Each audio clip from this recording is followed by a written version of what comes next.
ബഹുമാന്യരായ സഹോദരന്മാരെ, അള്ളാഹുവിൻ്റെ വിധിവിലക്കുകൾ സൂക്ഷിച്ചു ജീവിക്കണം എന്ന് ഓർമ്മപ്പെടുത്തുന്നു. അള്ളാഹുവിൻ്റെ വിളിക്ക് ഉത്തരം നൽകുന്നതിന് വേണ്ടി നാടിൻ്റെ നാനാഭാഗങ്ങളിൽ നിന്ന് വിലപ്പെട്ട പലതും മാറ്റിവെച്ച് കുടുംബങ്ങളോടും പ്രിയപ്പെട്ടവരോടും യാത്ര ചൊല്ലി ഈ ഊഷരമായ മരുഭൂമിയിലെ മലമടക്കുകൾക്കിടയിൽ നമ്മളെത്തി. റസൂലുള്ളാഹി സ്വല്ലല്ലാഹു അലൈഹി വസല്ലമ കൽപ്പിച്ചതുപോലെ ആവുന്ന അത്ര പ്രവാചകന്റെ ചര്യയോട് ചേർന്ന് നിന്ന് ഒരു ഹജ്ജ് കർമ്മം നിർവഹിച്ച് നമ്മൾ ഇന്ന് മടങ്ങുകയാണ്. നാളെ ഈ കരിമ്പാറകൾ കാവൽ നിൽക്കുന്ന മലമടക്കുകൾ വിജനമായിരിക്കും. ഈ മടങ്ങിപ്പോകുന്ന ഇന്നത്തെ അവസാന ദിവസത്തിൽ ഹജ്ജിന്റെ ഭാഗമായി ഈ മിനയിൽ നമുക്ക് ചെയ്തു തീർക്കാനുള്ളത് ഇന്നലെയും മിനിഞ്ഞാന്നും ചെയ്തതുപോലെ 3 ജംറകളിൽ കല്ലെറിയുക എന്നതാണ്. റസൂലുള്ളാഹി സ്വല്ലല്ലാഹു അലൈഹി വസല്ലമ കാണിച്ചു തന്ന ചര്യ ളുഹർ നമസ്കാരാനന്തരം പ്രവാചകൻ കല്ലെറിഞ്ഞു എന്നതാണ്. ഇൻഷാ അല്ലാഹ് നമ്മളും നമ്മുടെ വ്യത്യസ്തമായ ഗ്രൂപ്പുകളുണ്ട് നമ്മുടെ കൂട്ടത്തിൽ. അവരുടെ അമീറന്മാരും മാനേജ്മെന്റും നിർദ്ദേശിക്കുന്ന സമയത്ത് ആ കല്ലെറിയലിന്റെ സമയം മനസ്സിലാക്കി നമ്മൾ കൂട്ടമായി ആ കല്ലെറിയൽ കർമ്മം നിർവഹിച്ച് ഉച്ചയ്ക്ക് ശേഷം നമുക്ക് മിന വിട്ടുപോകേണ്ടതുണ്ട്. ഈ വിഷയത്തിൽ അതാത് ഗ്രൂപ്പുകളുടെ മാനേജ്മെന്റുകളുടെ നിർദ്ദേശങ്ങൾ ശ്രദ്ധയോടുകൂടി കേൾക്കുകയും അത് പിന്തുടരാൻ ശ്രമിക്കുകയും ചെയ്യുക. അല്ലാഹു തആല അനുഗ്രഹിക്കുമാറാവട്ടെ. അതേപോലെ തന്നെ ഇന്നലെ നമ്മൾ പറഞ്ഞു വെച്ച ഒരു കാര്യമുണ്ടായിരുന്നു. നമ്മളെ ഒരു കൂട്ടായ്മ വിവിധ നാടുകളിൽ നിന്ന് വന്ന് ഒന്നിച്ച് ഒരു കുടുംബത്തെക്കാളേറെ ഒരുമിച്ച് ജീവിച്ച് ഇന്ന് നമ്മൾ പിരിഞ്ഞു പോയാൽ ഒരുപക്ഷെ ഇനി ലോകത്തൊരിടത്ത് വെച്ചും പരസ്പരം സംഗമിക്കാത്ത അത്രയും അകലെ അകലെ ഉള്ളവരാണ് നമ്മൾ ഓരോരുത്തരും. ഇസ്ലാമിനെ സംബന്ധിച്ചിടത്തോളം സ്നേഹബന്ധം എന്ന് പറയുന്നത് അതിശക്തമായ ഒരു ബന്ധമാണ്. മുസ്ലിങ്ങൾ തമ്മിലുള്ള സ്നേഹമാകുമ്പോൾ ആ ബന്ധത്തിന് മറ്റു ചില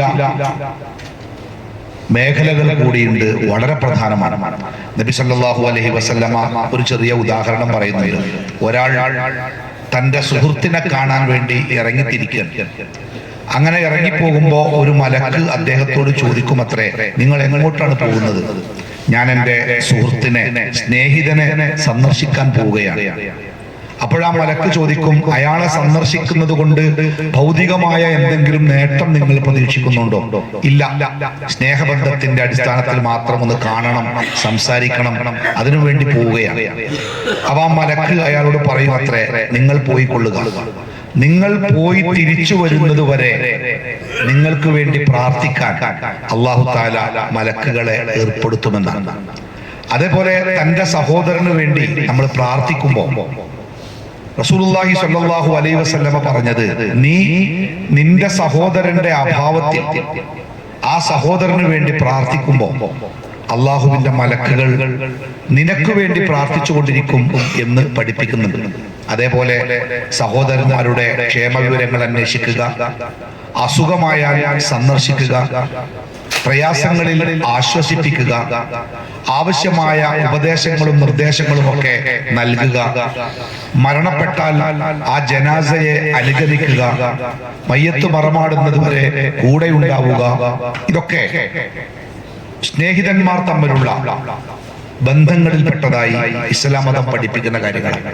അപ്പൊ ഈ ബന്ധങ്ങളൊക്കെ നിലനിൽക്കാൻ ഇവിടെ കഴിഞ്ഞ ദിവസം ആരോ സൂചിപ്പിച്ചതുപോലെ നമ്മളെല്ലാവരും ഉൾക്കൊള്ളുന്ന, ഇപ്പോഴത്തെ കാലത്ത് സംവിധാനങ്ങളുടെ കാലമാണ്, നമ്മളെല്ലാവരും ഉൾപ്പെടുന്ന ഒരു വാട്സാപ്പ് ഗ്രൂപ്പ് പോലെ ഒരു സംവിധാനം ഉണ്ടാക്കിയ പരസ്പരം അറിയാനും അറിയിക്കാനും കാര്യങ്ങൾ സംസാരിക്കാനും ഒക്കെ അതേറെ ഉപകരിക്കും.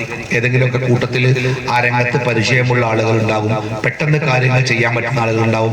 നാട്ടിലെ നമ്മുടെ നമ്പറുകളൊക്കെ ഒന്ന് കളക്ട് ചെയ്ത് ഒരു ഗ്രൂപ്പ് ഉണ്ടാക്കിയെടുക്കാൻ ശ്രമിക്കുകയാണെങ്കിൽ അത് നന്നായിരിക്കും എന്നുകൂടി ഓർമ്മപ്പെടുത്തുകയാണ്. ഈ മിനായിലെ ഇന്നത്തെ സുബഹി നമസ്കാരത്തിന് ശേഷം നമുക്ക് സംസാരിക്കണം എന്ന് വിചാരിക്കുന്ന വിഷയം നമ്മുടെ ജീവിതത്തിൽ നമ്മളൊക്കെ ഏറ്റവും കൂടുതൽ വില കൽപ്പിക്കുന്ന, ഏറ്റവും ഗൗരവത്തോടെ, ഒരുപക്ഷെ നമ്മളൊക്കെ എന്തിന് ജീവിക്കുന്നു എന്ന ആ ചോദ്യത്തിന് പോലും നമ്മൾ പറയുന്ന മറുപടി കുടുംബത്തിന് വേണ്ടി എന്നാണ്. ആയ കാലം മുതൽ, ഓർമ്മ വെച്ച കാലം മുതൽ അധ്വാനിക്കാൻ തുടങ്ങിയിട്ടുണ്ട്. ആ അധ്വാനം കഠിനാധ്വാനമാണ്. ഇന്ന് സാമ്പത്തികമായിട്ടൊക്കെ അത്യാവശ്യം ജീവിക്കാവുന്ന സാഹചര്യത്തിലെത്തിയ നമ്മളിൽ പലരും തുടങ്ങിയത് ശൂന്യതയിൽ നിന്നാണ്, ഒറ്റപ്പെടലിൽ നിന്നാണ്, കഷ്ടപ്പാടിൽ നിന്നാണ്. ആ കഷ്ടപ്പാടിലും ഒറ്റപ്പെടലിലും മുന്നോട്ട് പോകാൻ നമുക്ക് പ്രചോദനമായത് നമ്മുടെ മുൻപിൽ നമ്മൾ സംരക്ഷിക്കേണ്ട ഒരു കുടുംബത്തെക്കുറിച്ചുള്ള ബോധമാണ്. കഴിഞ്ഞ 6-7 വർഷമായി നാട്ടിലേക്ക് തന്നെ പോയിട്ടില്ല എന്ന് പറഞ്ഞ, കല്യാണം കഴിച്ചിട്ടില്ല, 35 കൊല്ലമായി, ഒരു കല്യാണത്തിന് സാധ്യതകളുണ്ടോ എന്ന് അന്വേഷിച്ച ഒരു ചെറുപ്പക്കാരനോട് തിരിച്ചു ചോദിച്ചത്, നിങ്ങൾ എന്തേ ഇത്ര കാലമായി കല്യാണം കഴിക്കാഞ്ഞത്, നാട്ടിലേക്ക് പോകാഞ്ഞത്? അയാൾ പറഞ്ഞു, 4 സഹോദരിമാരുണ്ടായിരുന്നു, അവരെ കെട്ടിച്ചയക്കേണ്ടിയിരുന്നു, ഒരു വീടില്ലായിരുന്നു, മാതാപിതാക്കൾ വൃദ്ധരായിരുന്നു, അവർക്ക് വീട് വെച്ചു കൊടുക്കേണ്ടിയിരുന്നു. ആ പ്രാരാബ്ദങ്ങൾക്കിടയിൽ ഞാൻ എൻ്റെ വിവാഹത്തെ മറന്നു എന്നാണ്. നമ്മളൊക്കെ ഏകദേശം അങ്ങനെ തന്നെയാണ്. നമ്മുടെ കുടുംബത്തിന് വേണ്ടിയുള്ള കഷ്ടപ്പാടിൽ, ആ കുടുംബത്തിനെ കരപറ്റിക്കാനുള്ള നെട്ടോട്ടത്തിൽ നമ്മുടെ യൗവനങ്ങളെ പലപ്പോഴും നമ്മൾ കത്തിച്ചു കളഞ്ഞിട്ടുണ്ട്. നമ്മുടെ സ്വപ്നങ്ങളെ നമ്മൾ മാറ്റിവെച്ചിട്ടുണ്ട്. നമ്മുടെ ആഗ്രഹങ്ങളെ നമ്മൾ കുടുംബത്തിന്റെ ആവശ്യങ്ങൾക്ക് വേണ്ടി മാറ്റിവെച്ചിട്ടുണ്ട്. പലപ്പോഴും ഒരു തമാശയായിട്ട് എന്നോണം ഞാൻ ഇത്തരം സദസ്സുകളിൽ പറയാറുള്ള ഒരു കാര്യമുണ്ടായിരുന്നു. ഞാൻ പണ്ട് ഗൾഫിൽ വരുന്ന 2001 കാലഘട്ടത്തിലാണ്. പ്രത്യേകിച്ച് ജോലിയൊന്നുമില്ല. വൈകുന്നേരം ഇസ്ലാഹി സെന്ററിന്റെ ഒരു ചെറിയ ജോലി. നാട്ടിലങ്ങനെ ഒരു പാരലൽ കോളേജ് അധ്യാപകനാണ്, രാഷ്ട്രീയ പ്രവർത്തകനാണ്, ഒരുപാട് ക്ലബ്ബ് കാര്യങ്ങൾ, ഒരുപാട് ജനങ്ങളുമായി ബന്ധപ്പെട്ട ഒരുപാട് കാര്യങ്ങൾ ചെയ്യാൻ സാധിച്ചിരുന്ന ഒരു വ്യക്തി എന്ന നിലക്ക് ഗൾഫിലെത്തിപ്പെട്ടപ്പോൾ സത്യത്തിൽ ഒറ്റപ്പെട്ടു പോയി. എല്ലാവരും രാവിലെ ജോലിക്ക് പോകും. ഞാൻ മാത്രം അങ്ങനെ റൂമിൽ അന്തം വിട്ട് കട്ടൻ ചായ ഉണ്ടാക്കി കുബൂസൊക്കെ കൂട്ടി ഇങ്ങനെ കഴിച്ചിരിക്കും. ഒരിക്കൽ നാട്ടിൽ നിന്ന് എനിക്കൊരു ഫോൺ വന്നു. എന്റെ പെങ്ങന്മാരെ വിളിച്ചിട്ട് പറഞ്ഞേ, എന്താ പരിപാടി? ഞാൻ പറഞ്ഞു, ഞാൻ ചായ കുടിക്കണം. അപ്പോ എന്താണ്? ചായന്റെ കടിയൊന്നുമില്ല, തലേന്ന് രാത്രി കൊണ്ടുവച്ച കുബൂസിന്റെ ഒരു കഷ്ണം ഇങ്ങനെ ചായയിൽ മുക്കിയിട്ട് ഇങ്ങനെ അതിനെ മെരുക്കി എടുത്ത് ഇങ്ങനെ കഴിക്കണം. അപ്പൊ ഞാൻ വീട്ടുകാരോട് പറഞ്ഞു, എന്താ ചെടി? കബൂസാണ്. അപ്പൊ ഈ ഹുബൂസ് എന്ന പദത്തിന് നമ്മുടെ നാട്ടിലുള്ള ഡിക്ഷണറിയിലെ അർത്ഥം പത്തിരി എന്നൊക്കെയാണ്. അപ്പൊ അവര് പറഞ്ഞു, കാക്കൊണ്ട് ഒരു ഭാഗ്യം, എല്ലാ ദിവസവും രാവിലെ ചായയും പത്തിരിയൊക്കെ കുടിച്ചങ്ങനെ ജീവിക്കാറ് ഗൾഫിൽ. ഞാൻ പറഞ്ഞു, നിങ്ങളെ കാക്കു ഭയങ്കര ഭാഗ്യമാണ്. അബ്ദുള്ള രാജാവ് കഴിഞ്ഞാൽ പിന്നെ സൗദി അറേബ്യയിലെ ഏറ്റവും ഭാഗ്യവാനായ വ്യക്തി ഞാനാണ്. നമ്മൾ നമ്മുടെ പ്രയാസങ്ങളും ബുദ്ധിമുട്ടുകളും ഒക്കെ അറിയിക്കാതെ ആരെയും പ്രയാസങ്ങളുമുള്ള, പണ്ടൊക്കെ നമ്മൾ ഗൾഫിൽ നിന്ന് ഫോട്ടോ അയക്കുമ്പോൾ റൂമിലുള്ള ടെലിവിഷന്റെ അടുത്തുനിന്ന് ഫോൺ എടുക്കും, ഫോട്ടോ എടുക്കും. അതേപോലെ AC-ന്റെ കൂടെ നിന്നുകൊണ്ട് ഫോട്ടോ എടുക്കും. ഒന്നിനു വേണ്ടിയല്ല, നമ്മളെ വീട്ടുകാരറിയട്ടെ. നമ്മൾ ഈ മരുഭൂമിയിലെ ചൂടില് കരിഞ്ഞുണങ്ങുമ്പോഴും നമ്മളെ വീട്ടുകാരറിയട്ടെ നമ്മൾ സുഖമായിട്ട് ജീവിക്കുന്നുണ്ട് അല്ലേ.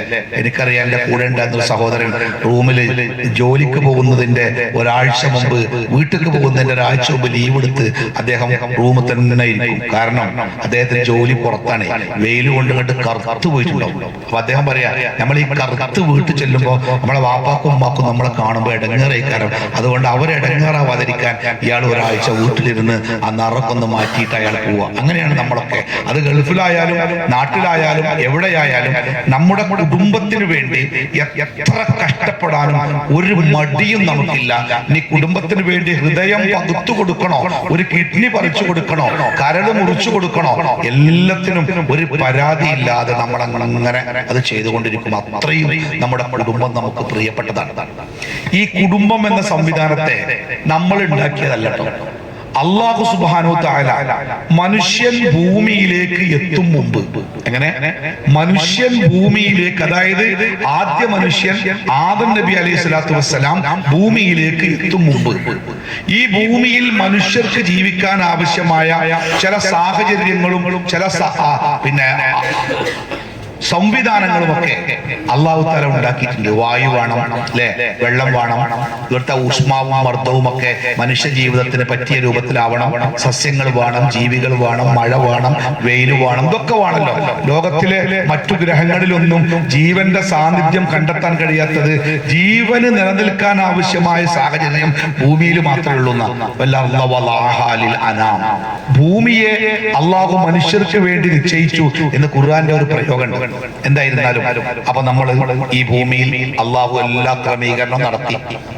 ആ ക്രമീകരണത്തിന്റെ കൂട്ടത്തിൽ ഒരു ക്രമീകരണമാണ് മനുഷ്യൻ ഭൂമിയിൽ ഒറ്റക്ക് ജീവിക്കാൻ പാടില്ല. അവന് കുടുംബം ഉണ്ടാവണം. അവൻ മറ്റൊരു പോത്തിനെ കൊണ്ടുപോയിട്ട് ഒരു ദ്വീപിൽ, വേറെ ഒരൊറ്റ പോത്ത് എന്ന ഒരു വർഗം തന്നെ ഇല്ലാത്തൊരു ദ്വീപിൽ ഒരു പോത്തിനെ കൊണ്ടുപോയിട്ടാല് ഒരു കേടുപാടും ഇല്ലാതെ ആ പോത്ത് ജീവിച്ചു പോകും. പുല്ലും തന്ന് വെള്ളം കുടിച്ച് അതങ്ങനെ ജീവിച്ചു പോകും. പോത്ത് എന്നല്ല, ഏത് ജീവിയും ജീവിക്കും. പക്ഷെ മനുഷ്യൻ അങ്ങനെ ജീവിക്കാൻ കഴിയില്ല. അവന് സങ്കടം ഉണ്ടാകുമ്പോൾ സമാധാനിപ്പിക്കാൻ ആള് വേണം, സന്തോഷം ഉണ്ടാകുമ്പോൾ പങ്കുചേരാൻ ആള് വേണം, ചേർത്ത് പിടിക്കാൻ ആള് വേണം, രോഗമുണ്ടാകുമ്പോൾ താങ്ങാൻ ആള് വേണം.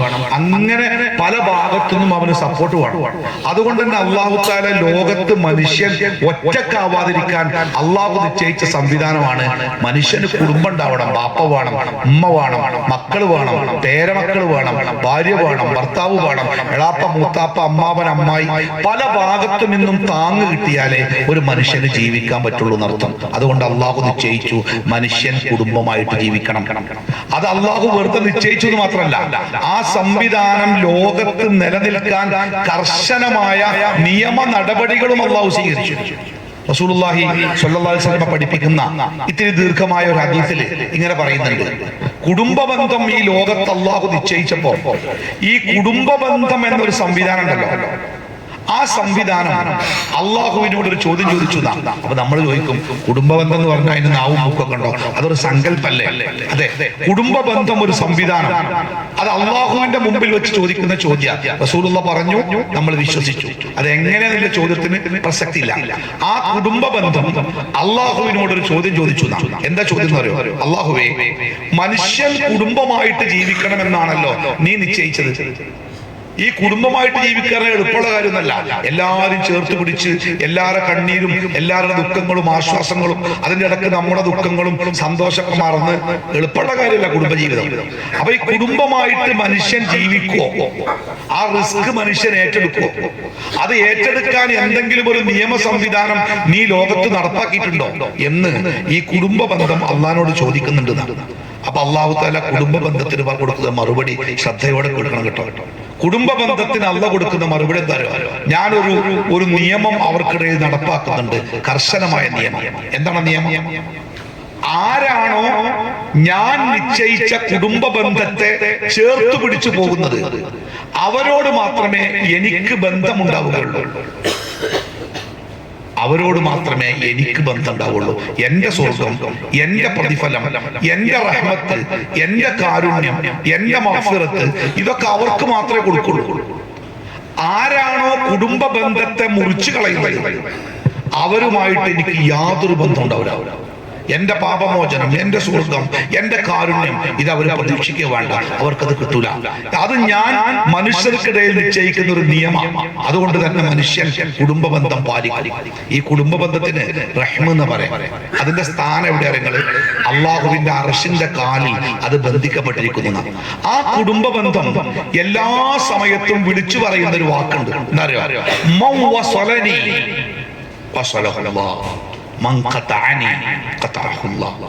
ആരാണോ ഞാനുമായുള്ള ബന്ധം ചേർക്കുന്നത് അവരോട് അള്ളാഹു ബന്ധം ചേർക്കും.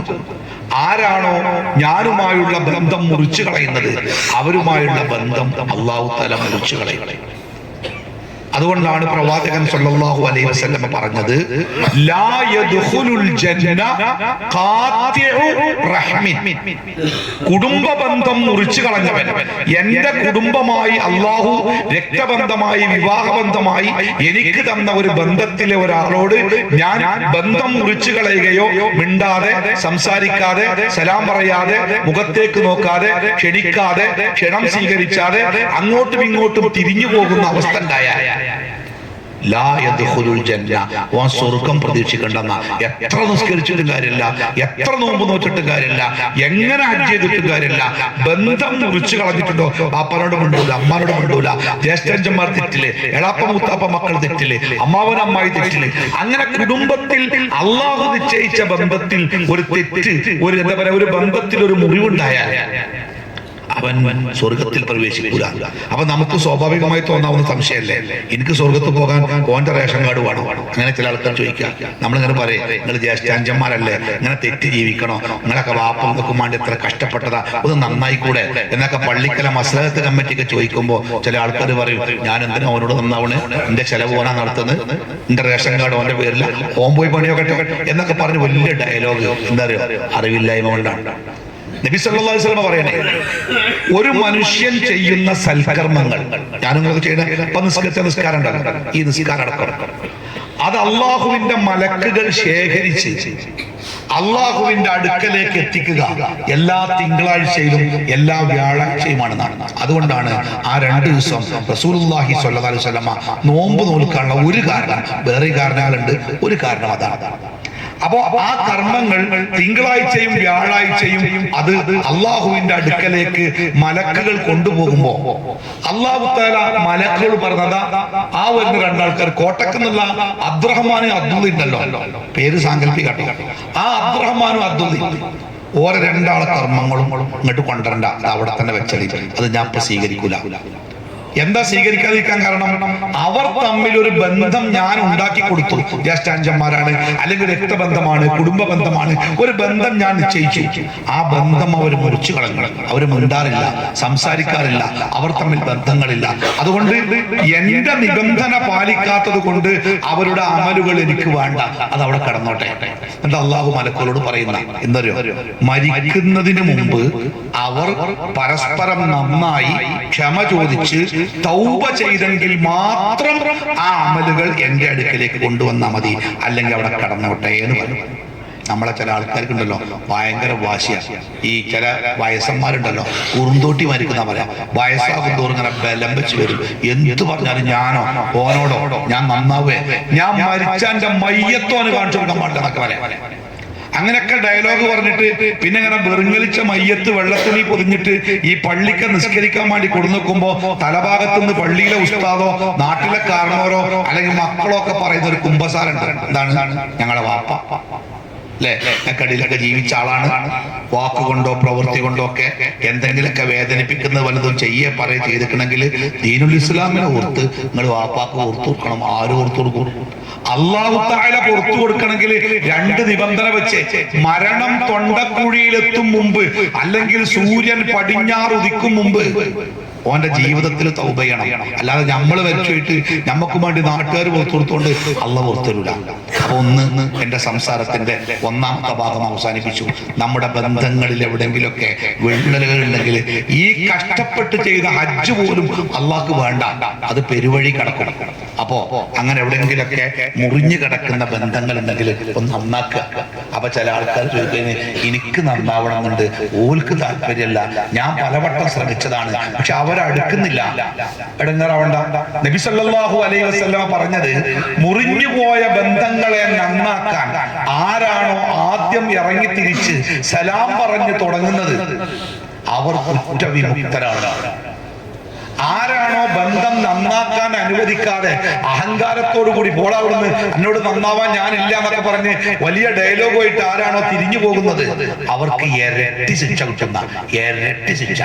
അപ്പം നന്നാവാൻ നമ്മൾ ശ്രമിക്കുക. നമ്മുടെ മുമ്പ് ഇങ്ങോട്ട് നന്നാവാൻ വന്നാൽ അതിനോട് പോസിറ്റീവായിട്ട് നമ്മൾ പരിഗണിക്കുക, ബന്ധങ്ങൾ നന്നാക്കിയെടുക്കുക. കാരണം എപ്പോഴും അവസാനിക്കുക ഒരു ഏറെ സങ്കടപ്പെടുന്ന ഒരു മനുഷ്യന്റെ സങ്കടം തരങ്ങൾ അയാൾക്കാകെ ഒരു അനുജനുള്ളൂ. ബാപ്പയും വളരെ സ്നേഹിച്ച് വളർത്തിയ 2 മക്കളാണ്. പക്ഷെ ബാപ്പാന്റെ മരണശേഷം ഒരു സ്വത്തിന്റെ പ്രശ്നത്തിൽ 2 ആളും തെറ്റി. പക്ഷെ സങ്കടം തരോ, ഈ ഉമ്മ ഈ അനുജൻ ചെറിയ കുട്ടിയെ നോക്കിയതിനേക്കാളേറെ തന്റെ അനുജനെ ഈ ജ്യേഷ്ഠൻ സ്നേഹിച്ചിട്ടുണ്ട്. അങ്ങനെ നോക്കി ഉപരി പറയാ, സ്കൂളിലൊക്കെ എല്ലാ ദിവസവും ഞാൻ തല്ലുണ്ടാക്കണ എനിക്ക് വേണ്ടിയല്ല, എന്റെ അനുജൻ ആരെങ്കിലും തൊട്ടോനടിക്കും. അങ്ങനെ അനുജനെ നോക്കിയതാ. ഇപ്പൊ അനുജൻ മൂപ്പർ തെറ്റി. അപ്പൊ മൂപ്പരെ മനസ്സിൽ അനുജനോട് സ്നേഹമുണ്ട്, നന്നാവാൻ എന്നൊക്കെ ഉണ്ട്. അങ്ങനെ പെട്ടെന്ന് അനുജന് ഒരു നെഞ്ചുവേദനയായിട്ട് ഹോസ്പിറ്റലിൽ അഡ്മിറ്റ് ആയി. ഇയാൾ പറഞ്ഞപ്പോ ആകെ ഷോക്കായി. ഓടിപ്പാഞ്ഞ് വന്നപ്പോ ഡോക്ടർ പറഞ്ഞു ഇപ്പൊ ICUവിൽ കയറാൻ പറ്റൂല, നാളെ രാവിലെ പറ്റുള്ളൂ. ഇയാൾ ഡോക്ടറെ കാല് പിടിച്ച് പറഞ്ഞു, ഡോക്ടർക്ക് അനുജന്റെ കൈയൊന്ന് പിടിച്ചാൽ മതി, ഓനോടൊന്ന് പറഞ്ഞാൽ മതി. അപ്പൊ ഡോക്ടർ പറഞ്ഞു ഈ ചില്ലിനുള്ളിൽ കൂടെ നോക്കിയാൽ കാണുന്നുണ്ട്, അനുജന്റെ പൈപ്പക്കെട്ട മുഖം കാണുന്നുണ്ട്, ഇയാൾക്ക് കൈയൊന്ന് പിടിക്കണം, ഒരു മാപ്പ് പറയണം, അത്രയേ ഉള്ളൂ. പക്ഷെ ഡോക്ടർ ഇപ്പൊ പോകാൻ പറ്റൂല, നാളെ രാവിലെ 7 മണിക്ക് ICU തുറക്കുമ്പോൾ നിങ്ങൾക്ക് കാണാം. അപ്പൊ ബന്ധുക്കൾ പറഞ്ഞു കാക്ക റൂമിൽ പോയി നിന്നോളി, അവിടെ റൂമുണ്ട്, രാവിലെ വന്നാൽ മതിയല്ലോ. ഇയാൾ റൂമൊന്നും വേണ്ട, ICUവിന്റെ മുമ്പിലെ ചില്ലുവാതിലിന്റെ ഇപ്പുറത്തെ സ്റ്റെപ്പിൽ അയാൾ അവിടെ ഇരുന്ന് പച്ചവെള്ളം കുടിക്കാതെ മനസ്സ് നിറയെ ചെറുപ്പത്തിൽ തന്റെ അനുജനെ ചേർത്ത് പിടിച്ച് കൂട്ടി നടന്ന അവന്റെ കണ്ണീരും കയ്യും ആ കഥകളുമായിട്ട് അവിടെ ഇരിക്കുക സ്റ്റെപ്പില്. 7 മണിക്ക് തുറക്കും, അനുജനെ കാണണം, ചേർത്ത് പിടിക്കണം, എല്ലാം ഏറ്റു പറയണം, ഓന് കൊടുക്കാനുള്ളതൊക്കെ കൊടുക്കണം, ഒക്കെ നന്നാകണം. പക്ഷെ 3 മണിക്ക് ഡോക്ടർ വന്നിട്ട് പറഞ്ഞു ആരെങ്കിലും ഉണ്ടെങ്കിൽ വിളിച്ചോളി, അവസാനമാണ് വെള്ളം കൊടുക്കണം. ഇയാൾ ഓടിച്ചെന്നപ്പോഴേക്ക് ക്ഷീര കൊണ്ട് കൊടുത്ത വെള്ളം വായയുടെ ഒരു ഭാഗത്തുകൂടെ പുറത്തേക്ക് വന്നു, മരിച്ചിട്ടുണ്ട്. ആ അനുജനോട് ഒരു വാക്ക് പറഞ്ഞ് തന്റെ മനസ്സിന്റെ കറകളെ കളയാൻ കാലങ്ങൾ അയാളുടെ മുമ്പിൽ ഉണ്ടായിരുന്നു. പിന്നെയാവാം. പക്ഷേ ആ പിന്നെ അവസാനിച്ചതാ ഈ ടെന്റിന്റെ അപ്പുറത്താ ഇന്നലെ ഒരു സഹോദരൻ മരിച്ചത്. സാധാരണക്കാരനല്ല, ഒരു ബിസിനസ് സാമ്രാജ്യത്തിന്റെ ഉടമസ്ഥന. ആ മയ്യത്ത് എവിടെയെന്ന് പോലും അറിയില്ല. ബന്ധുക്കള് ടെന്റുകാർ പറഞ്ഞു ഇവിടെ ഉണ്ട്. അവരോട് പോലീസുകാർ പറഞ്ഞല്ലോ നിങ്ങൾ പോയിക്കോളി, ഞങ്ങളെ അറിയിക്കുക. ബന്ധുക്കള് നാട്ടിലുണ്ട്, വേണ്ടപ്പെട്ടവരുണ്ട്, എവിടെയെന്നറിയാതെ ഏതോ ഒരു ഫ്രീസറിൽ ആ മയ്യത്ത് കിടക്കുന്നുണ്ടാവാം. അത്രയേ ഉള്ളൂ. ഏത് സമയത്തും അവസാനിക്കാവുന്ന ഒരു ഗ്യാരണ്ടി ഇല്ലാത്ത ജീവിതം. അതുകൊണ്ട് മാറ്റി വെക്കരുത് കേട്ടോ. ഇങ്ങനെ ആലോചിക്കുക, ഈ ടെന്റിൽ ഇരിക്കുമ്പോൾ ആലോചിക്കുക, ഞാൻ പഠിച്ചോനെ ആരോടെങ്കിലും എന്റെ കുടുംബത്തിൽ മിണ്ടാത്ത പറയാത്ത നോക്കാത്തുണ്ടോ ഉണ്ടെങ്കിൽ ഇപ്പൊ തീരുമാനിക്കണം. ഞാൻ ഇവിടുന്ന് ഇറങ്ങിയാൽ എന്റെ ഒന്നാമത്തെ ശ്രമം ആ ബന്ധം നന്നാക്കാനായി. കാരണം ഇല്ലെങ്കിൽ പാതി വഴി കിടക്കട്ടോ. ഈ അധ്വാനങ്ങളൊക്കെ അള്ളാഹു തആല നമ്മളെ കാത്തുരക്ഷിക്കട്ടെ. രണ്ടാമതായിട്ട് ഞാൻ സൂചിപ്പിക്കുന്നത്, നമ്മുടെ ഈ കുടുംബം, ഒരു ചെറിയ കുടുംബം, നമ്മുടെ ഭാര്യ, നമ്മുടെ മക്കള്, നമ്മുടെ മാതാപിതാക്കൾ. വിശുദ്ധ ഖുർആനിലെ അല്ലാഹു തആല ഒരു മനുഷ്യനെ പറ്റി പറയുന്നുണ്ട്. 40 വയസ്സ്, ഇതിപ്പോ 40 വയസ്സാകാത്ത ആൾക്കാര് 1-2 കുട്ടികളെ മാറ്റി വെച്ചാല് ബാക്കി ഏകദേശം എല്ലാവരും 40ലേക്ക് എത്തിക്കൊണ്ടിരിക്കുകയാണല്ലേ. ഏറെ അതൊന്നുമില്ല. ഈ 40 വയസ്സായ ആളെ കുറിച്ച് ഒരു കാഴ്ചപ്പാടുണ്ട് ഇസ്ലാമിൽ. എന്താ നിങ്ങൾ, ഒരു മനുഷ്യന്റെ പ്രായത്തിലെ ഏറ്റവും പൂർണ്ണമായ, അവന്റെ ജീവിതത്തിൽ എത്തേണ്ടിടത്തൊക്കെ എത്തിക്കുന്ന ഒരു പൂർണ്ണമായ പ്രായമായിട്ടാണ് 40 വയസ്സിലെ ഇസ്ലാം കാണുന്നത്. അതുകൊണ്ട് തന്നെ പല പണ്ഡിതന്മാരും പറയുന്നത്, ലോകത്ത് ഏറ്റവും ഏറെ പ്രവാചകന്മാർക്ക് അള്ളാഹു വഹീ കൊടുത്തത് 40 വയസ്സിലാണെന്നാണ്. അത് പക്വതയുടെ ഒരു പ്രായമായിട്ടാണ് ഈ 40നെ കാണുന്നത്. ഈ 40 വയസ്സായ ഒരു മനുഷ്യന്റെ അവസ്ഥ പറയുന്ന ഖുർആൻ എന്താ പറയുക? ആ 40 വയസ്സായ മനുഷ്യൻ, അവന്റെ ഒരു പ്രാർത്ഥന ഉണ്ട്. ഖാല, അവൻ ഇപ്രകാരം പറയുന്ന, റബ്ബി ഔസിഅനി അൻ അശ്കുറ നിഅമതക അല്ലതി അൻഅംത അലയ്യ വഅലാ വാലിദയ്യ വനഅമല സ്വാലിഹൻ തർളാ വഅസ്ലിഹ് ലി ഫീ ദുർരിയതി.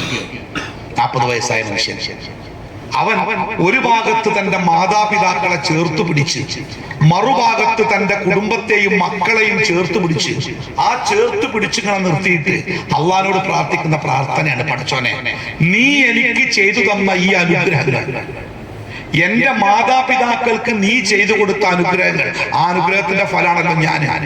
അള്ളാഹുവേ, എന്റെ മക്കൾ, അള്ളാഹുവേ ഇവരിൽ നിന്നൊക്കെ, ഇവർക്കൊക്കെ നല്ലത് ചെയ്യാനും ഇവരിൽ നിന്ന് നല്ലത് കിട്ടാനും അള്ളാഹുവേ നീ എനിക്ക് തൗഫീക്ക് നൽകണേ. പലപ്പോഴും 40 വയസ്സാവുമ്പോൾ എന്താ സംഭവിക്കാരങ്ങള്? ഒന്നുകിൽ ഭാര്യയും മക്കളും കൂടെ ഉണ്ടാവും, ബാപ്പിയും മീൻ ദൂരേക്കാരം, അല്ലെങ്കിൽ ബാപ്പിയും മീൻ ചേർത്ത് പിടിക്കും, അപ്പൊ ഭാര്യയും മക്കളും പുറത്തിയാടും. രണ്ടാളും ഒന്ന് സംഭവിക്കും. ഇത് രണ്ടും പാടെ ചേർത്ത് പിടിക്കുക എന്നുള്ളത് ഏറ്റവും ഉത്തരവാദിത്തപ്പെട്ട, ഏറ്റവും പ്രയാസകരമായ, എന്നാൽ നിർബന്ധമായ ഒരു കടമയായിട്ടാണ് അല്ലാഹു തആല നമ്മളെ ഏൽപ്പിക്കുന്നത്. അതുകൊണ്ട് നമ്മൾ ഈ ഇരിക്കുന്ന കുടുംബനാഥന്മാർ, നമ്മൾ, നമ്മുടെ ഇണകൾ, നമ്മുടെ മക്കൾ, നമ്മുടെ മാതാപിതാക്കൾ, ഇതാണല്ലോ ഒരു കുടുംബത്തിന്റെ ഏറ്റവും ചെറിയ യൂണിറ്റ്.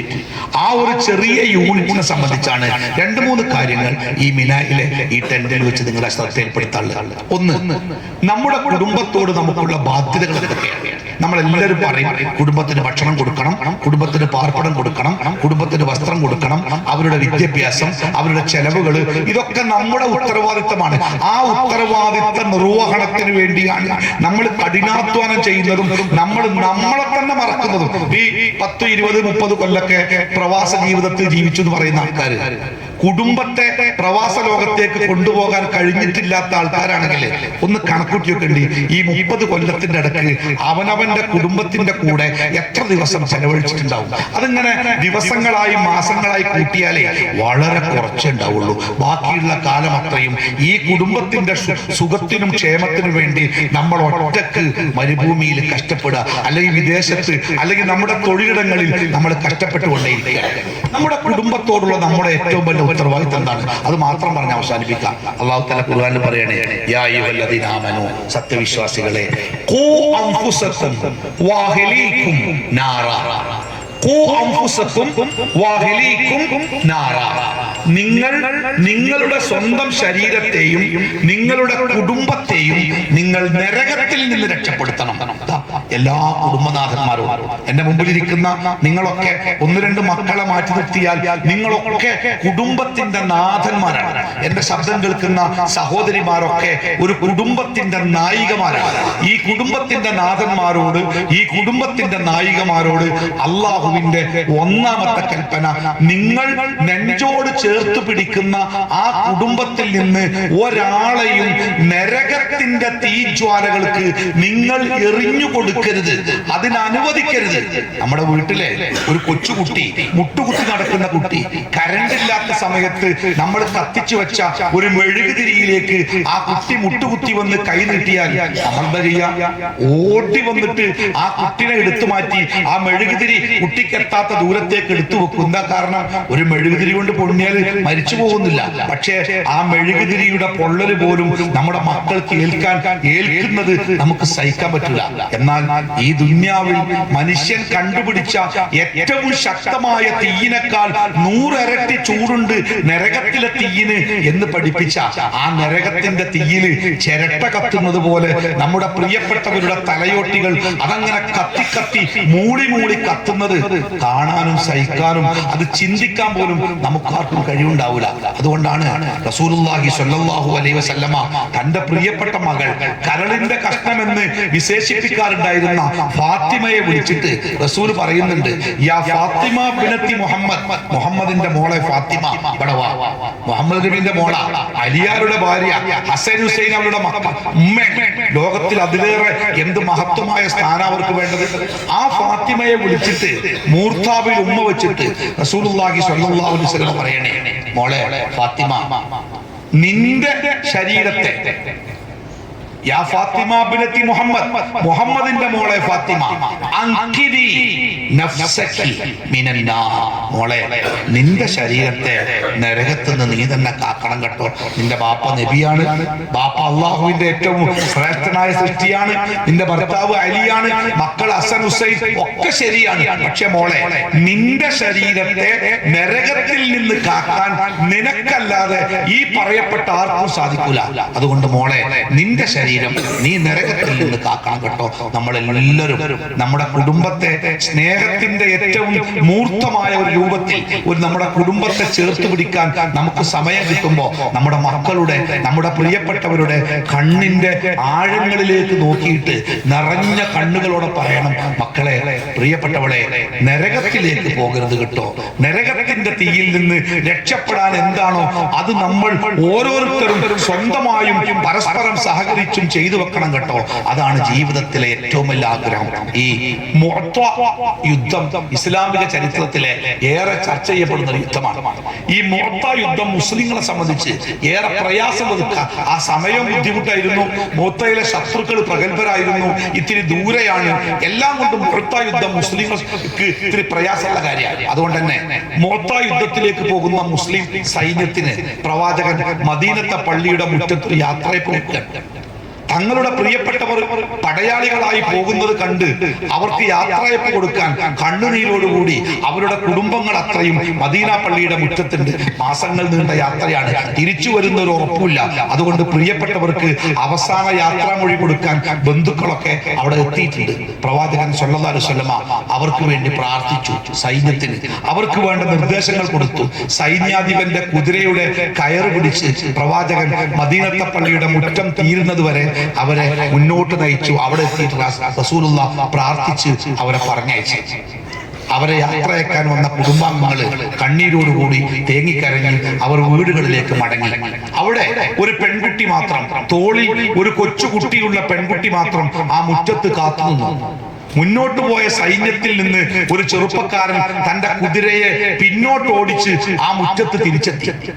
ഒറ്റക്ക് നിൽക്കുന്ന ആ പെൺകുട്ടി, തോളത്തെ ഇത്തിരി പോകുന്ന ഒരു കുട്ടി, അയാൾ തന്റെ കുതിരപ്പുറത്തുനിന്ന് ആ പെൺകുട്ടിയുടെ അടുത്ത് ഇറങ്ങിയിട്ട് അവളെ തന്നോട് ചേർത്ത് പിടിച്ചു. അയാളുടെ ഭാര്യയാണത്. സ്നേഹിച്ച് കൊതി തീർന്നിട്ടില്ലാത്ത ഒരു ദാമ്പത്യ ബന്ധത്തിൽ നിന്ന് പറിച്ചെടുക്കപ്പെട്ടാണ് യുദ്ധത്തിലേക്ക് പോകുന്നത്. അതുകൊണ്ട് ചേർത്ത് പിടിച്ചു. അവളുടെ കവിള് തന്റെ കവിളോട് ചേർത്ത് വെച്ചു. എന്നിട്ട് അയാൾ അവളുടെ കയ്യിൽ നിന്ന് ആ കൊച്ചുകുട്ടിയെ വാങ്ങി.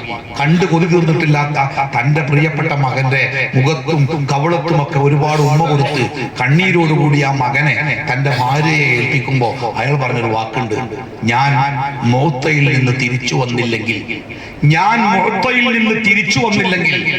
നാളെ സ്വർഗത്തിൽ ഇവനെ നീ എന്നെ ഏൽപ്പിക്കണം കേട്ടോ. ആ സ്വർഗത്തിലെത്തുന്ന ഒരു മകനായി നീ ഇവനെ വളർത്തണം കേട്ടോ.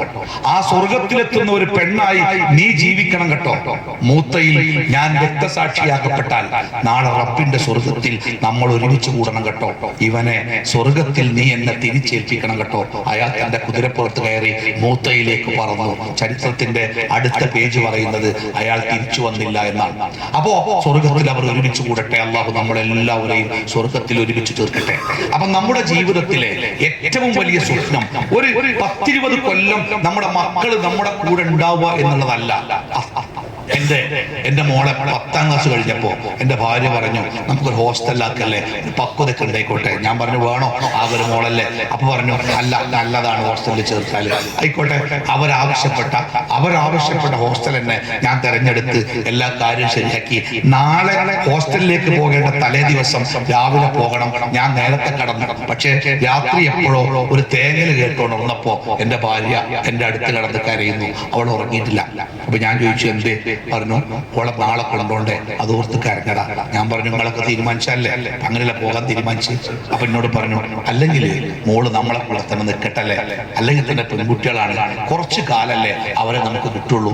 ആ സമയം നമ്മൾ അവിടെ ഇവിടെ കൊണ്ടയാക്കിയിട്ട് എന്തിനാ അവരെ അകറ്റി നിർത്തുന്നത്? അതുകൊണ്ട് മാർക്കറ്റിൽ കുറഞ്ഞാലും വേറെ എന്തെങ്കിലും ഉണ്ടായാലും നമ്മളടുത്ത് നിൽക്കട്ടല്ലേ. ഞാൻ അപ്പം തന്നെ എണീറ്റ് മേശപ്പുറത്ത് പൂർത്തിയാക്കി എഴുതി വെച്ചിരുന്ന ആ അപേക്ഷാ ഫോം കീറിക്കളഞ്ഞ് ബാക്കി സമയം ഞങ്ങൾ സമാധാനത്തോടെ കടന്നുറങ്ങി. കാരണം നമ്മുടെ മക്കളൊക്കെ അങ്ങനെയാ. നമ്മൾ വിചാരിക്കും നമ്മുടെ മക്കൾ നമ്മളോട് ചേർന്ന്, പക്ഷെ ചിറക് മുളച്ചു കഴിഞ്ഞാൽ അവർ എവിടെയാണ് എത്തുക? അവരെ നിയന്ത്രിക്കാൻ ആർക്കാ പറ്റുക? ഖത്തറിൽ ഡോക്ടറായിട്ട് ജോലി ചെയ്യുന്ന ഒരു ഒറ്റ മകനുള്ള ഒരു വാപ്പ, മകന്റെ ഭാര്യയും ഡോക്ടറാണ്, എന്റെ അടുത്ത് വന്നത് 3 മാസങ്ങൾക്ക് മുമ്പാണ്. സങ്കടപ്പെട്ട വന്നത്, ഉസ്താദെ എന്നെ സഹായിക്കാൻ, എന്റെ മകൻ ഓസ്ട്രേലിയയിലേക്ക് പോവാ, അവിടെ ഗവൺമെന്റ് സെക്ടറിൽ അവർ ജോലി കിട്ടിയിട്ടുണ്ട്, അവിടെ സെറ്റിൽ ആവാൻ അവന് സാധിക്കും, അവൻ ഓസ്ട്രേലിയയിലേക്ക് പോവാ. സാറ് എന്റെ മോനെ വിളിച്ചിട്ട് പറയണം, പോകരുത്. ഞാൻ പറഞ്ഞു, എന്തേ? ഒന്നുമില്ല, ഖത്തറിലാകുമ്പോ ഇടക്ക് വരും, എനിക്ക് അങ്ങോട്ട് പോകാം. ഓസ്ട്രേലിയയിലേക്ക് എന്റെ മകൻ പോയാൽ അവൻ തിരിച്ചു വരും ഉസ്താദെ, എനിക്ക് അവനെ പോയി കാണാൻ പറ്റുമോ? എന്റെ മകൻ എന്റേതല്ലാതാവൂലേ? ഞാൻ ആ മകനോട് പറഞ്ഞു, ബാപ്പാക്ക് സങ്കടമുണ്ട്, പക്ഷെ മകൻ കണക്ക് കൂട്ടിയത് ദുന്യാവിലെ വരുമാനത്തിന്റെ കണക്ക. ആ കണക്ക് വെച്ച് അവൻ ബാപ്പയുടെ വാദത്തെ തള്ളിക്കളഞ്ഞ് അവൻ ഓസ്ട്രേലിയ. എന്നോട് പറഞ്ഞു, എപ്പോഴും വിളിക്കാലോ. ബാപ്പനോട് പറഞ്ഞു, എപ്പോഴെങ്കിലൊക്കെ വിളിക്കാറുണ്ട്. ഞാൻ ആ സങ്കടം അള്ളാന്റെ അടുത്തേക്ക് മാറ്റിവെച്ചു എന്നാ ബാപ്പപ്പോഴും കണ്ണു തുടച്ചുകൊണ്ട് പറയാറുണ്ട്. അങ്ങനെയാണ് നമ്മുടെ മക്കളൊക്കെ നമ്മുടെ കൂടെ ഉണ്ടാവണമെന്നാണ് നമ്മൾ എപ്പോഴും കൊതിക്കുക. നമ്മുടെ കുടുംബം നമ്മുടെ കൂടെ ഉണ്ടാവണമെന്നാണ് നമ്മൾ എപ്പോഴും കൊതിക്കുക. പക്ഷേ ഈ ദുന്യാവ് നമ്മുടെ കൊതി പോലെയല്ല. എത്ര കാലം നമ്മുടെ മക്കളൊക്കെ നമ്മുടെ കൂടെ ഉണ്ടാവുന്ന ഒരു പേപ്പറും പെൻസിലും വെച്ച് കൂട്ടി നോക്കിയാലേ അത് കുറച്ചുണ്ടാവുള്ളൂ. എന്നാല് ഒരിക്കലും അവസാനിക്കാത്ത ഒരു ലോകത്ത് അള്ളാഹു നമുക്കൊരു വാക്ക് തരുന്നുണ്ട്. നിങ്ങൾ ജീവിക്കുന്നത് ഈമാനോട് കൂടിയാണെങ്കിൽ, അതേ ഈമാനിൽ നിങ്ങളുടെ കുടുംബത്തെയും മക്കളെയും നിങ്ങൾ വളർത്തുകയാണെങ്കിൽ, നാളെ സ്വർഗത്തിൽ അള്ളാഹു അവരെ നിങ്ങൾക്ക് തിരിച്ചു തരും. ബ്ലഡ് ക്യാൻസർ പിടിച്ചിട്ട് ഒരു 3 വയസ്സുകാരൻ ആൺകുട്ടി, എല്ലാവരും പറഞ്ഞു ആ കുട്ടി പോയി, ഡോക്ടർമാർ എഴുതി തള്ളി. പക്ഷേ വെല്ലൂര് ഹോസ്പിറ്റലിൽ അവരെത്തി. ഗൾഫിലെ ജോലി കിട്ടോ ബാപ്പാക്ക്. ബാപ്പ ഗൾഫിൽ ജോലി ചെയ്ത ശമ്പളം കിട്ടുമ്പോ വെല്ലൂർക്ക് പോവാ. നാട്ടുകാർ കണ്ടിട്ട് കുറെ കാലമായി. അവിടെ റൂം എടുത്ത് ഉമ്മ കുട്ടിയെ ചികിത്സിച്ച് അവിടെ ഇരിക്കുക. ബാപ്പ നേരെ പൈസയും കൊണ്ട് ഇങ്ങനെ ഇടയിൽ ബാപ്പ അങ്ങോട്ടും ഇങ്ങോട്ടും നടക്കും. പക്ഷെ അത്ഭുതമുണ്ടായി. ചികിത്സയുടെ ഒരു ഘട്ടത്തിൽ ആ കുട്ടി അത്ഭുതകരമായി തിരിച്ചു വന്നു. ഡോക്ടർമാർക്കും ചികിത്സിക്കുന്നവർക്കും ആശ്വാസവും സന്തോഷമായി. കുട്ടി പൂർണ്ണമായി സുഖം പ്രാപിച്ച അവസ്ഥയിൽ. നഷ്ടപ്പെട്ട കുട്ടിയെ തിരിച്ചു കിട്ടിയപ്പോ ആ മാതാപിതാക്കളും കുടുംബം, ആ ഉമ്മ അത്രമാത്രം ആ കുട്ടിക്ക് വേണ്ടി ജീവിതം കണ്ട് ഒഴിവാക്കി അങ്ങനെ പാർക്കുക. അങ്ങനെ അപ്പൊ തിരിച്ച് രോഗം മാറി പോന്നപ്പോ ഡോക്ടർമാർ പറഞ്ഞിരുന്നു അൽഹംദുലില്ലാ കുഴപ്പമൊന്നുമില്ല, പക്ഷെ ഇടക്കിടക്ക് പരിശോധന ചെക്കപ്പ് വേണം കേട്ടോ. രണ്ടാമത്തെ മൂന്നാമത്തെ ഒക്കെ ചെക്കപ്പിന് ശേഷം ഡോക്ടർമാർ പറഞ്ഞു അപകടം, രോഗം തിരിച്ചു വരുന്നുണ്ട്.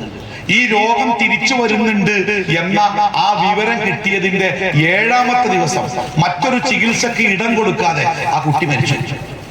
കുട്ടി മരിച്ചപ്പോ കുട്ടിയുടെ മയ്യത്ത് വീട്ടിൽ കൊണ്ടുവന്ന് ആ കുട്ടിയുടെ മയ്യത്ത് എടുക്കാൻ നേരത്ത് ഉള്ളുന്നൊരു വിളി. ഉമ്മ വിളിച്ച്, കുട്ടിന്റെ അമ്മ, എന്റെ മോനെ ഒന്നുകൂടെ ഒന്ന് കാണണം. ആ കുട്ടിക്ക് വേണ്ടി നാടും വീടും വിട്ട് വെല്ലൂരിൽ താമസിച്ച് ഉണങ്ങിപ്പോയൊരു ഉമ്മയാണ്.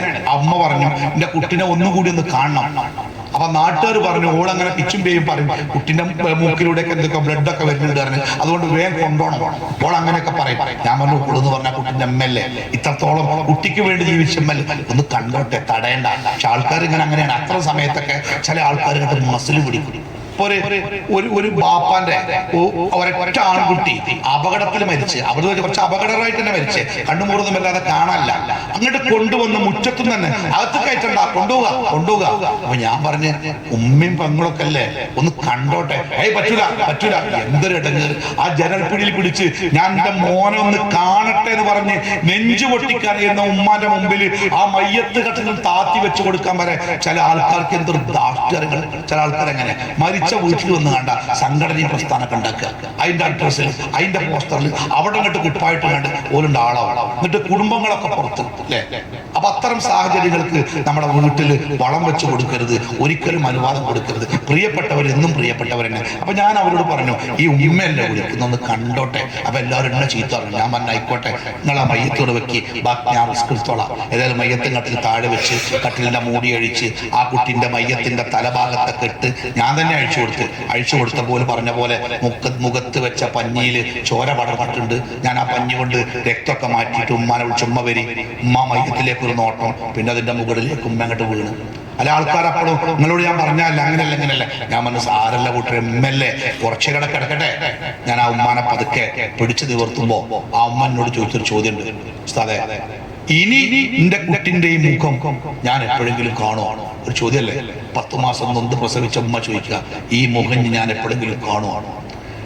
ഞാൻ ആ ഉമ്മാനോട് പറഞ്ഞു, ഉമ്മ പടച്ച റബ്ബ് നമുക്കൊരു വാക്ക് തന്നിട്ടുണ്ട്.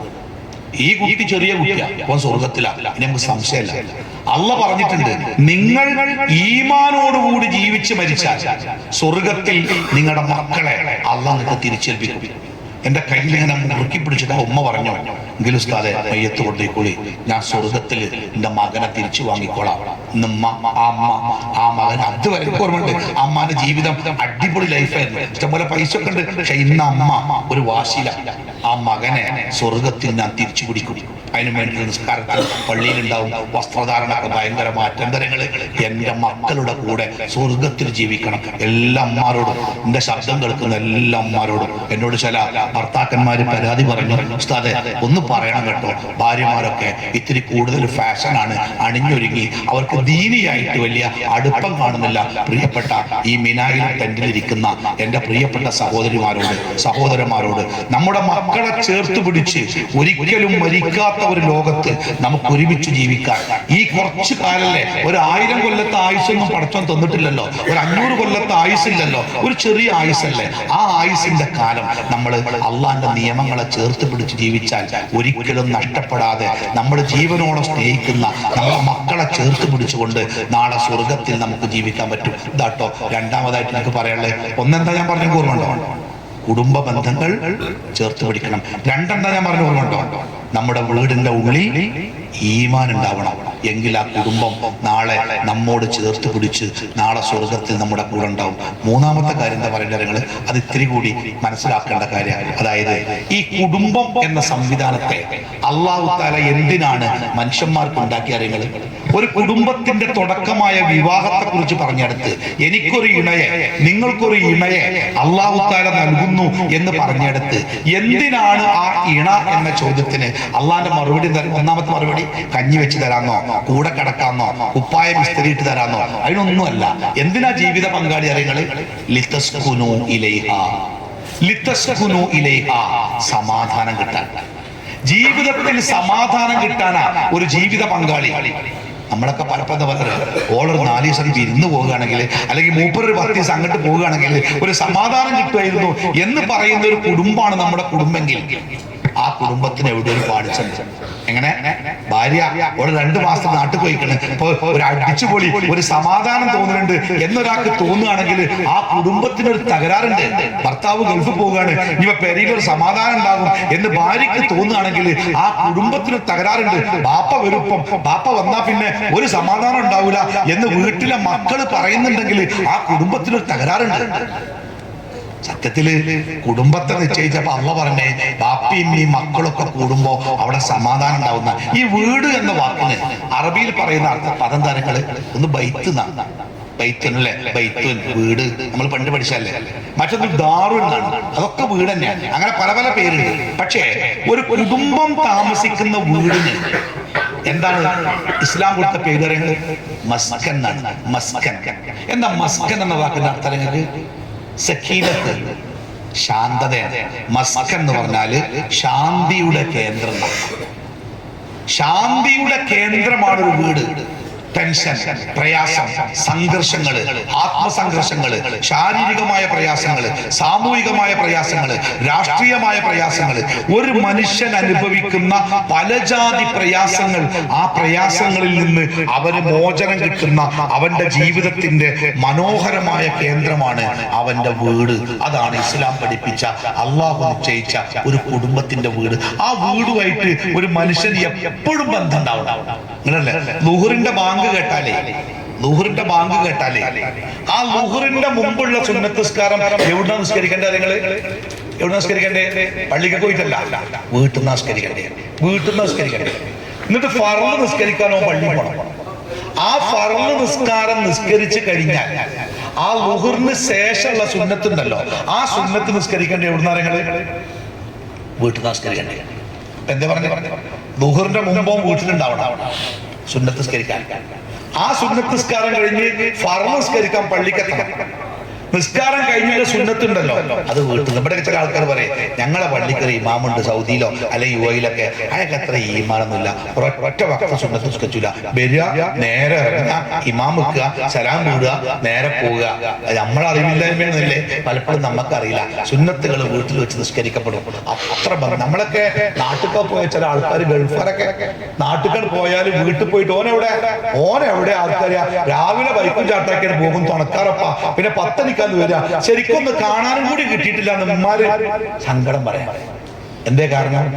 നമ്മുടെ വീട് പലപ്പോഴും വീടായിട്ടില്ല, അതൊരു മസ്കനായിട്ടില്ല. അതൊരു മസ്കനായാലേ ആ വീട്ടിൽ നിന്ന് പുറത്ത് ഇറങ്ങി പോകാൻ നമുക്ക് തോന്നൂല. കാരണം ലോകത്തിൽ ഏറ്റവും സമാധാനമുള്ള സ്ഥലം ഊട്ടിയിലോ അല്ലെങ്കിൽ സ്വിറ്റ്സർലാൻഡിലോ അല്ലെങ്കിൽ അവിടെ എവിടെയൊന്നുമല്ല. അവനാന്റെ വീടിനേക്കാൾ സമാധാനമുള്ള, അവനവന്റെ വീടിനേക്കാൾ അവനവൻ ഇരിക്കാൻ ഇഷ്ടപ്പെടുന്ന ഒരു കേന്ദ്രം ദുന്യാവിൽ വേറെ ഉണ്ടാവൂല. അങ്ങനെ ഉണ്ടാവുന്നുണ്ടെങ്കിൽ കുടുംബത്തിലെ ടെൻഷനൊക്കെ അല്ലേ, ഞാൻ കൂട്ടുകാരൊക്കെ ഒരു ടൂർ പോവുകയാണ് എന്നൊരാൾ പറയുന്നുണ്ടെങ്കിൽ ഓന്റെ കുടുംബത്തിനൊരു പ്രശ്നമുണ്ട്. ആ പ്രശ്നം എന്താന്ന് കണ്ടുപിടിക്കേണ്ടതാണ്. അത് കണ്ടുപിടിച്ചിട്ടില്ലെങ്കിലാണ് ഇപ്പൊ കണ്ടെങ്കിൽ ഈ മയക്കുമരുന്നുകൾ നമ്മുടെ നാട്ടിൽ വ്യാപകമായി പ്രചരിക്കാനുള്ള ഒരു കാരണം കുടുംബത്തിൽ നിന്ന് സമാധാനം കിട്ടാത്തതുകൊണ്ട് ഇറങ്ങിയതാ, സമാധാനം കിട്ടാൻ വേണ്ടി. രണ്ടാമത്തേത് ലൈംഗിക വൈകൃതങ്ങള്, സെക്സിലെ അരാജകത്വങ്ങള്, ബന്ധങ്ങൾക്കപ്പുറത്തേക്ക് സ്വതന്ത്രമായ സെക്സ് പടർന്നു പിടിക്കാനുള്ള കാരണം കാര്യങ്ങള് വീടിന്റെ ഉള്ളിൽ കിട്ടേണ്ട സമാധാനം കിട്ടാതെ വന്നപ്പോഴാണ്. അപ്പൊ അത് ദുന്യാവില്, പരലോകത്തെ അപകടം വേറെയാണ്. അപ്പൊ നമ്മുടെ വീടിന്റെ ഉള്ളിൽ ഒരു സമാധാനത്തിന്റെ കേന്ദ്രമാവണല്ലേ, ഒരു മസ്കനാവണം. എന്താ മാർഗം? ഞാൻ വളരെ ചുരുക്കി, നമ്മുടെ സമയം ഇങ്ങനെ ഇവിടെ വെച്ച് സംസാരിക്കുമ്പോൾ പല ആളുകളും പല ബുദ്ധിമുട്ടുള്ള ആൾക്കാരെ കാരണം വേറെ നേരെ കേട്ടിരിക്കാൻ പറ്റാത്ത ആൾക്കാരുണ്ടാവും, ഒന്ന് കിടക്കാനൊക്കെ ഉണ്ടാവും, ഒക്കെ അറിയാം. പക്ഷേ നീണ്ടു പോകാനുള്ള കാരണം ഇത് പറയാൻ പിന്നങ്ങളെ കിട്ടൂലല്ലോ, നമ്മളൊക്കെ പല ഭാഗത്തേക്ക് ചെതറിപ്പോവല്ലേ. അതുകൊണ്ട് ഞാനത് ചേർത്ത് വെച്ച് പറയാട്ടോ. അതായത് ഒന്ന്, കുടുംബം എന്ന സംവിധാനം അള്ളാഹ് ഉണ്ടാക്കിയത് കൊണ്ട് തന്നെ ആ കുടുംബം എങ്ങനെ ആവണമെന്നും അള്ളാഹു തആല നിശ്ചയിച്ചിട്ടുണ്ട്. ആ സ്ട്രക്ചർ നമ്മൾ മാറ്റം വരുത്താൻ പാടില്ല. ആ സ്ട്രക്ചർ മാറ്റം വരുത്തുമ്പോൾ കുടുംബത്തിന്റെ നട്ടം വരും. ഞാൻ ഒരു ചെറിയ ഉദാഹരണം പറയട്ടെ. നമ്മളൊക്കെ ഒരു വീടുണ്ടാക്കുമ്പോൾ ഒരു വീടിന് ഏറ്റവും ഒരു ഇരുമ്പ് കൊണ്ട്, കമ്പി കൊണ്ട് ഞാനൊരു വീടുണ്ടാക്കുകയാണ്, ഒരു സ്ട്രക്ചർ വീടുണ്ടാക്കുകയാണ്. അതിന് എന്തൊക്കെ വേണം? കാല് വേണം, ഉത്തരങ്ങൾ വേണം, കഴുക്കോല് വേണം, പട്ടിക വേണം. ഈ 4 കഥാപാത്രങ്ങൾ നിങ്ങൾക്ക് എല്ലാവർക്കും അറിയാലോ. വീടിന്റെ കാല് പറഞ്ഞാൽ എന്താണെന്ന് അറിയാം, ഉത്തരം എന്ന് പറഞ്ഞാൽ എന്താ അറിയാം, പട്ടിക എന്താണെന്ന് അറിയാം, കഴുക്കോൽ എന്താണെന്ന് അറിയാം, നമുക്ക് എല്ലാവർക്കും അറിയാം. ഇതില് സ്ട്രക്ചർ നിർമ്മിക്കുന്ന നമ്മുടെ കൂടുതൽ സഹോദരനെ കണ്ടി പണി കിടക്കുന്ന ആൾക്കാർ അവരോട് ചോദിച്ചാൽ അറിയാം, കാലിന് വേണ്ട കമ്പി എങ്ങനത്തെ കമ്പിയാണ്, ഉത്തരത്തിന് വേണ്ട കമ്പി ഏത് കമ്പിയാണ്, പട്ടികയുടെ കമ്പി എങ്ങനെയാവണം, അതേപോലെ കഴുക്കോലിന്റെ കമ്പി എങ്ങനെയാവണം, അതിന്റെ ബലം, അതിന്റെ ആ കാര്യങ്ങൾക്കൊക്കെ ഒരു അളവുണ്ടാവുമല്ലോ, ഉണ്ടാവും. അങ്ങനെ ഞാനൊരു വീടുണ്ടാക്കാൻ തീരുമാനിച്ചു. അങ്ങനെ വീടിന് വേണ്ടി സാധനങ്ങളൊക്കെ കൊണ്ടുവന്നിട്ട് അപ്പൊ കോൺട്രാക്ടറോട് ഞാൻ പറഞ്ഞു, ഇത് എന്തിനാണ്? അത് ഇങ്ങനെ ചെറിയ ഈ കമ്പി എന്തിനുള്ള? അത് പട്ടിക വെക്കാനുള്ള കമ്പിയാണ്. അപ്പൊ ഈ കമ്പിയോ അത് കഴുക്കോലായിട്ട് വെക്കാനുള്ള കമ്പിയാണ്, കുറച്ചുകൂടി കട്ടിക്കാനുള്ള കമ്പിയാണ്. അപ്പൊ ഞാൻ പറയുന്ന ഒരു കാര്യം ചെയ്യും, എന്റെ വീടിനെ നിങ്ങൾക്ക് ഈ കഴുക്കോലിന് കൂടുന്ന കമ്പി ഉണ്ടല്ലോ, ആ കമ്പികൾ പട്ടികയായിട്ട് വെക്കുക. പട്ടിക കൂടുന്ന കമ്പി ഉണ്ടല്ലോ, അത് കഴുക്കോലായിട്ട് വെച്ചാൽ മതി. അപ്പോ നിർമ്മാതാവ് എന്താ പറയാ, അത് പറ്റില്ല സർ, അങ്ങനെ വെച്ചാല് അത് പട്ടിക കുറച്ച് കനം കുറഞ്ഞാലും കഴുക്കൂല് കനണ്ടാവണം, ഇല്ലെങ്കിൽ വീട് താഴെ നിരമ്പുത്തും. അപ്പൊ ഞാൻ പറഞ്ഞു, എന്റെ വീടാണ്, ഞാനാണ് പൈസ മുടക്കണേ, ഞാൻ പറഞ്ഞേ കേട്ടാ മതിയാവും. അങ്ങനെ മൂപ്പർ എന്ത് ചെയ്തു, പട്ടികന്റെ കമ്പി കഴുക്കോലാക്കി, കഴുക്കോലിന്റെ കമ്പി പട്ടികയാക്കി, മേലെ ഓട് വെച്ച് എന്താ സംഭവിക്കുക, പകുതി ഓട് വെക്കുമ്പോൾ കാണാം സംഗതി സെറ്റാവൂല, നിലത്തങ്ങോട്ട് സെറ്റാവും. എന്തേ കാരണം? പട്ടിക വെക്കേണ്ടിടത്ത് കഴുക്കോലും, കഴുക്കോലും വെക്കേണ്ടിടത്ത് പട്ടികയും വെച്ച് താമസം. നമ്മുടെ കുടുംബമാകുന്ന വീടുണ്ടല്ലോ, ആ വീടിന് ഒരു നാഥനുണ്ട്. ആ നാഥൻ ആരാധനകള് അല്ലാഹു തആല ആ നാഥനായി നിശ്ചയിച്ചത് ഒരു പുരുഷനെയാണ്. ആണും പെണ്ണും അള്ളാന്റെ അടുക്കൽ ഒരേ ആത്മാവിൽ നിന്ന് സൃഷ്ടിക്കപ്പെട്ട സൃഷ്ടിയാണ്. അപ്പൊ നമ്മൾ നിസ്കരിച്ച നിസ്കാരത്തിൽ ഈ ടെന്റിലെ ആണുങ്ങളെ നിസ്കാരമാണോ, അപ്പുറത്തെ ടെന്റിലെ പെണ്ണുങ്ങളെ നിസ്കാരത്തിനാണോ അള്ളാന്റെ അടുക്കൽ കൂലി ഏറെ എന്ന് ചോദിച്ചാൽ ആണിനാണെന്ന് പറയാനോ പെണ്ണിനാണെന്ന് പറയാനോ ഇസ്ലാം എവിടെ പഠിപ്പിച്ചില്ല. എല്ലാവരും നിസ്കാരം ഒരേപോലെയാണ്. എല്ലാവരും അള്ളാഹുവിന്റെ സൃഷ്ടികളാണ്, ഒരാത്മാവിൽ നിന്ന് സൃഷ്ടിക്കപ്പെട്ടവരാണ്. പക്ഷേ രണ്ടാൾക്കും ലോകത്ത് 2 തരം ദൗത്യമാണ് അള്ളാഹ് ഏൽപ്പിച്ചത്. ആണിനൊരു ദൗത്യമുണ്ട്, ഈ ദുനിയാവിലെ പരിപരിക്കൻ യാഥാർത്ഥ്യങ്ങളോട് പൊരുതിയിട്ട് തന്റെ കുടുംബത്തിന് ഉപജീവനം കൊടുക്കണം, സംരക്ഷണം കൊടുക്കണം. അതിനാവശ്യമായ ശാരീരികമായ, മാനസികമായ, വൈകാരികമായ എല്ലാം ആണിന് അള്ളാഹ് കൊടുത്തിട്ടുണ്ട്. പെണ്ണ് സ്നേഹത്തോടെ, ദയയോടെ, കാരുണ്യത്തോടെ ആണിന്റെ കൂടെ നിന്ന് കുടുംബത്തിനെ മുന്നോട്ട് നയിക്കേണ്ട കുടുംബത്തിന്റെ ഭരണാധികാരിയാണ്. അവൾക്ക് ആവശ്യമായ കരുണയുടെ, സൗഹൃദത്തിന്റെ, സ്നേഹത്തിന്റെ, ശരീരത്തിന്റെ അവയവങ്ങളിൽ പോലും ലാവണ്യത്തിന്റെ, കാരുണ്യത്തിന്റെ സൃഷ്ടിപ്പ അവൾക്ക് അള്ളാഹ് കൊടുത്ത്. ഈ വണ്ടി വിമാനം രണ്ടിന്റെ ഷെയ്പ്പിന് വ്യത്യാസമല്ലേ? വിമാനം ആകാശത്ത് കൂടെ പോണ്ടേ, അതിനനുസരിച്ച് ഷെയ്പ്പാണല്ലേ, രൂപകൽപ്പനയല്ലേ. കപ്പല് കടലിൽ കൂടെ പോണ്ടേ, അതിനനുസരിച്ചുള്ള രൂപകൽപ്പനയല്ലേ. അതേപോലെ ആണിന്റെയും പെണ്ണിന്റെയും 2 ഉത്തരവാദിത്തങ്ങളാണ്. അത് നിർവഹിക്കാൻ രണ്ടാൾക്കും ആവശ്യമായ ഒരു കുട്ടിയൊക്കെ ഗർഭം ധരിച്ച് പ്രസവിക്കുക എന്ന് പറഞ്ഞാലേ അതിന്റെ പണിയത്തിരങ്ങൾ ഞാൻ ചിലപ്പോഴൊക്കെ ആലോചിക്കാറുണ്ട്. നമ്മുടെ നാട്ടില് ഈ കുടുംബാസൂത്രണത്തിന്റെ ഭാഗമായിട്ട് എങ്ങനെ 2 കുട്ടികളെ, പണ്ടൊക്കെ 2 കുട്ടികളെയല്ലേ ഈ ലോറിന്റെ ഒക്കെ ബാക്കിൽ കാണാം. നാം 2 നമുക്ക് 2 പണ്ടേനി നമ്മളൊക്കെ പഠിച്ചിരുന്ന കാലത്ത്. പിന്നെ കുറെ കാലം കഴിഞ്ഞപ്പോ അത് മാറി. തമിഴ്നാട്ടിൽ പിന്നെ ലോറിമേലെ തോനെ കാണാം. നാം 1 നമുക്കൊന്ന് അല്ലെ, മാറില്ലേ? ഇപ്പൊ ഒക്കെ മാറിയിരിക്കണ്. നാം 1 നമുക്ക് എന്തിനു മറ്റൊന്ന്. സംഗതിയെ വേണ്ട, ഫ്രീ ആയിട്ട് ഒറ്റയ്ക്ക് ജീവിച്ചൂടെ, എന്തിനാണ് ഈ വണ്ടിയും പനി എന്ന് ചോദിക്കുന്ന അവസ്ഥയ്ക്ക് മാറിയത്. അപ്പോ ഈ കുടുംബത്തിന്റെ നാഥൻ എന്നുള്ള നിലക്ക് ആ കുടുംബത്തിന്റെ ഉത്തരവാദിത്വം നിർവഹിക്കാൻ ഒരു പുരുഷനെ അള്ളാഹ് നിശ്ചയിച്ചു. കുടുംബത്തിന്റെ ചെലവ്, കുടുംബത്തിന്റെ സംരക്ഷണം, കുടുംബത്തിന്റെ ആ കാര്യങ്ങളൊക്കെ നിർഭയത്വം, ഇതൊക്കെ ആ ആണിന്റെ ചുമതല. അതാണ് നിർവഹിക്കണം.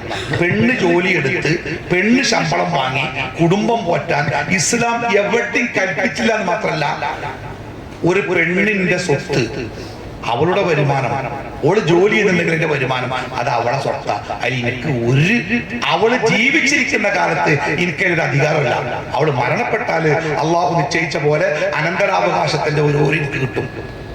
ഒരു പെണ്ണിന്റെ സ്വത്ത് അവളുടെ സ്വത്താ. അത് അവൾ കുടുംബത്തിന് വേണ്ടി ചെലവാക്കേണ്ടതില്ല, അത് അവളുടെ ബാധ്യതയല്ല. ഇനി അവൾ കുടുംബത്തിന് വേണ്ടി വല്ലതും ചെലവഴിക്കുന്നുണ്ടെങ്കിൽ റസൂൽ സ്വല്ലല്ലാഹു അലൈഹി വസല്ലം പറഞ്ഞത് അത് സ്വതക്കയാണ്. എന്റെ ഭാര്യ ജോലി ചെയ്ത് ശമ്പളം വാങ്ങി 30-ാം തീയതി ഒരു സംഖ്യ എനിക്ക് തരുന്നുണ്ടെങ്കിൽ, അല്ലെങ്കിൽ റേഷൻ കടയിൽ കൊടുക്കുന്നുണ്ടെങ്കിൽ, സാധനം വാങ്ങുന്നുണ്ടെങ്കിൽ, ആശുപത്രിയിൽ കൊടുക്കുന്നുണ്ടെങ്കിൽ, അത് അവൾ എനിക്ക് നൽകുന്ന സ്വതക്കയാണ്. ദാനം പറ്റുമെങ്കിൽ അതവിടെ വെച്ചളാ, കുടുംബം ഞാൻ നോക്കിക്കോളാം എന്ന് പറയാനുള്ള ഒരു ആണത്വം ആണ് കാണിക്കണം. പുതിയ കാലത്ത് എന്താ സംഭവിച്ചാൽ പൊതുവെ ആണിനെക്കാളേറെ പെണ്ണ് ലേശം സ്മാർട്ടായി മാറിയ കാലത്താണ് നമ്മൾ ജീവിക്കണേ. അതിന് പല കാരണമാണ്. അതുകൊണ്ട് തന്നെ ചില ആണുങ്ങളൊക്കെ വളവന്മാരെ അത് ഓളം നോക്കിക്കോളും. നമ്മളിങ്ങനെ പൈസ കൊടുത്താൽ മതി, ആശുപത്രി കൊണ്ടുപോകും, സ്കൂളിൽ കൊണ്ടുപോകും, അവിടെ കൊണ്ടുപോകും, അതൊക്കെ ഓള് നോക്കും. അത് പൈസ ഓള് ജോലിക്കാരിയാണെങ്കിൽ പൈസ ഓളുണ്ടാക്കാം. പിന്നെ എന്താ ആണിന്റെ പണി? വൈകുന്നേരം പരി പോയി ചോറുന്ന് കണ്ട് കിടന്നുറങ്ങാന്നില്ലത് അവന്റെ പണി. എന്താ ഒരു ആണിന്റെ ജോലി? ചില ഇവിടെ അടുത്ത് നമ്മളൊരു ഗുരുവായൂർ ഒരു ഫാമിലി, എന്താണ് അദ്ദേഹത്തിന്റെ പേര്, അഭിഷാദ് അല്ലെ, അഭിഷാദ്. അദ്ദേഹത്തിന്റെ പ്രസംഗത്തിൽ അദ്ദേഹം ഒരു ഉദാഹരണം പറയുന്നുണ്ട്. അദ്ദേഹം പറയണേ, എന്റെ വീട്ടില് ചെറിയ ചെറിയ കാര്യങ്ങളൊക്കെ എന്റെ ഭാര്യ തീരുമാനിച്ച് ഓളെന്നാ ചെയ്യല്, വലിയ വലിയ കാര്യങ്ങളൊക്കെയാണ് ഞാൻ ചിന്തിക്കലുള്ളൂ പറഞ്ഞു. അപ്പം ഭാര്യ ചിന്തിക്കാറുള്ള അവള് ചെയ്യുന്ന ചെറിയ ചെറിയ കാര്യങ്ങൾ ഏതൊക്കെയാണ്? അത് കുട്ടികളെ ഏത് സ്കൂളിലാണ് പഠിപ്പിക്കേണ്ടത്, ഏത് ആശുപത്രിയിലാണ് കൊണ്ടുപോകേണ്ടത്, എവിടുന്നാ സ്വർണം വാങ്ങേണ്ടത്, കല്യാണം എങ്ങനെയാണ്, വീട് എങ്ങനെയാണ്, ഇതൊക്കെ വീട് എങ്ങനെ ഉണ്ടാക്കേണ്ടത്, ഇങ്ങനത്തെ ചെറിയ ചെറിയ കാര്യമൊക്കെ ഓളൊക്കെ തീരുമാനിക്കല് ഭാര്യ.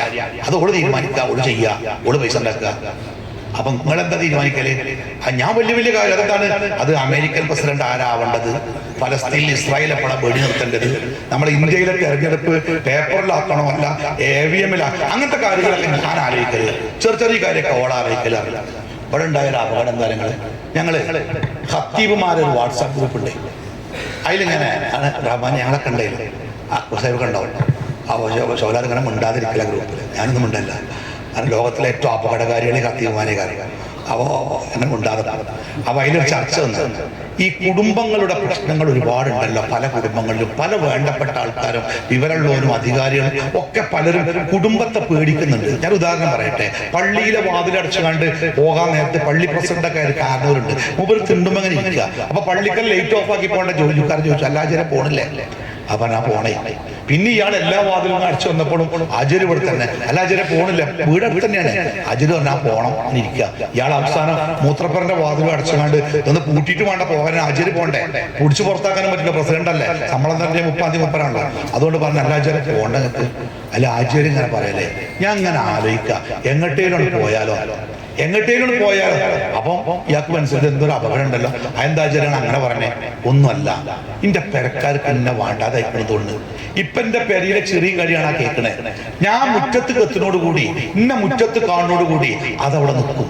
മക്കൾ എണീറ്റ് ഓല മുറിക്കുകയും, ഭാര്യ എണീറ്റ് കണ്ട് ഓല മുറിക്കുകയും, പേരക്കുട്ടികൾ ഓല റൂമിൽ പോയി കിടക്കും.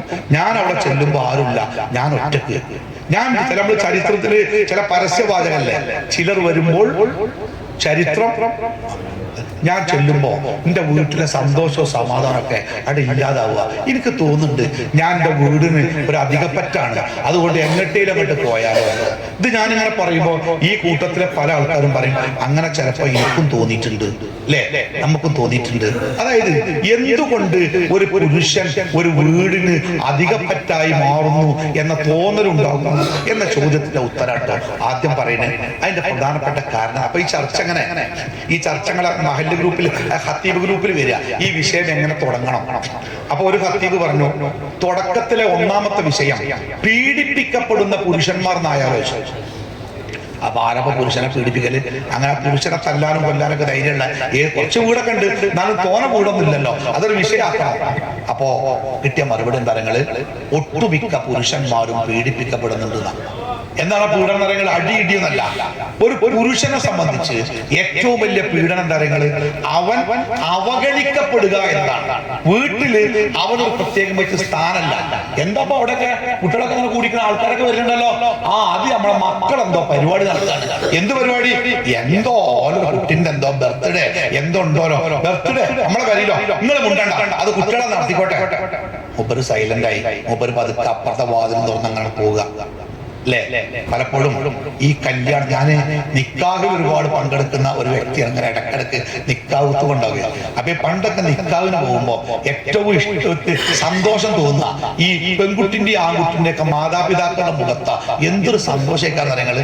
പക്ഷെ ഇപ്പൊ പോകുന്ന പല കല്യാണങ്ങളിലും മാതാപിതാക്കളുടെ മുഖത്ത് സന്തോഷമല്ല, സന്തോഷം മുഴുവൻ കൂട്ടുകാരെടുത്ത.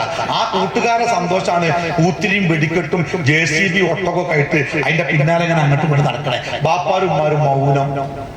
എന്താ കാരണം? പല കല്യാണങ്ങളും മാതാപിതാക്കൾ ഇഷ്ടപ്പെട്ട കല്യാണങ്ങളല്ലാണ്ടാണ്. ഒന്നുകിൽ ബാപ്പാക്ക് ഇഷ്ടമല്ല, ഉമ്മക്ക് ഇഷ്ടമല്ല, പക്ഷെ നിർബന്ധിതാവസ്ഥയിൽ നടത്തി കൊടുക്കേണ്ടി വരിക. എന്താ കാരണങ്ങൾ? ഈ അപകടകരമായ സാഹചര്യം. ഞാനൊരു കല്യാണത്തിന് ഈ നമ്മൾ നിക്കാഹ് നടത്തി കൊടുക്കുമല്ലോ, അങ്ങനെ സംവിധാനം.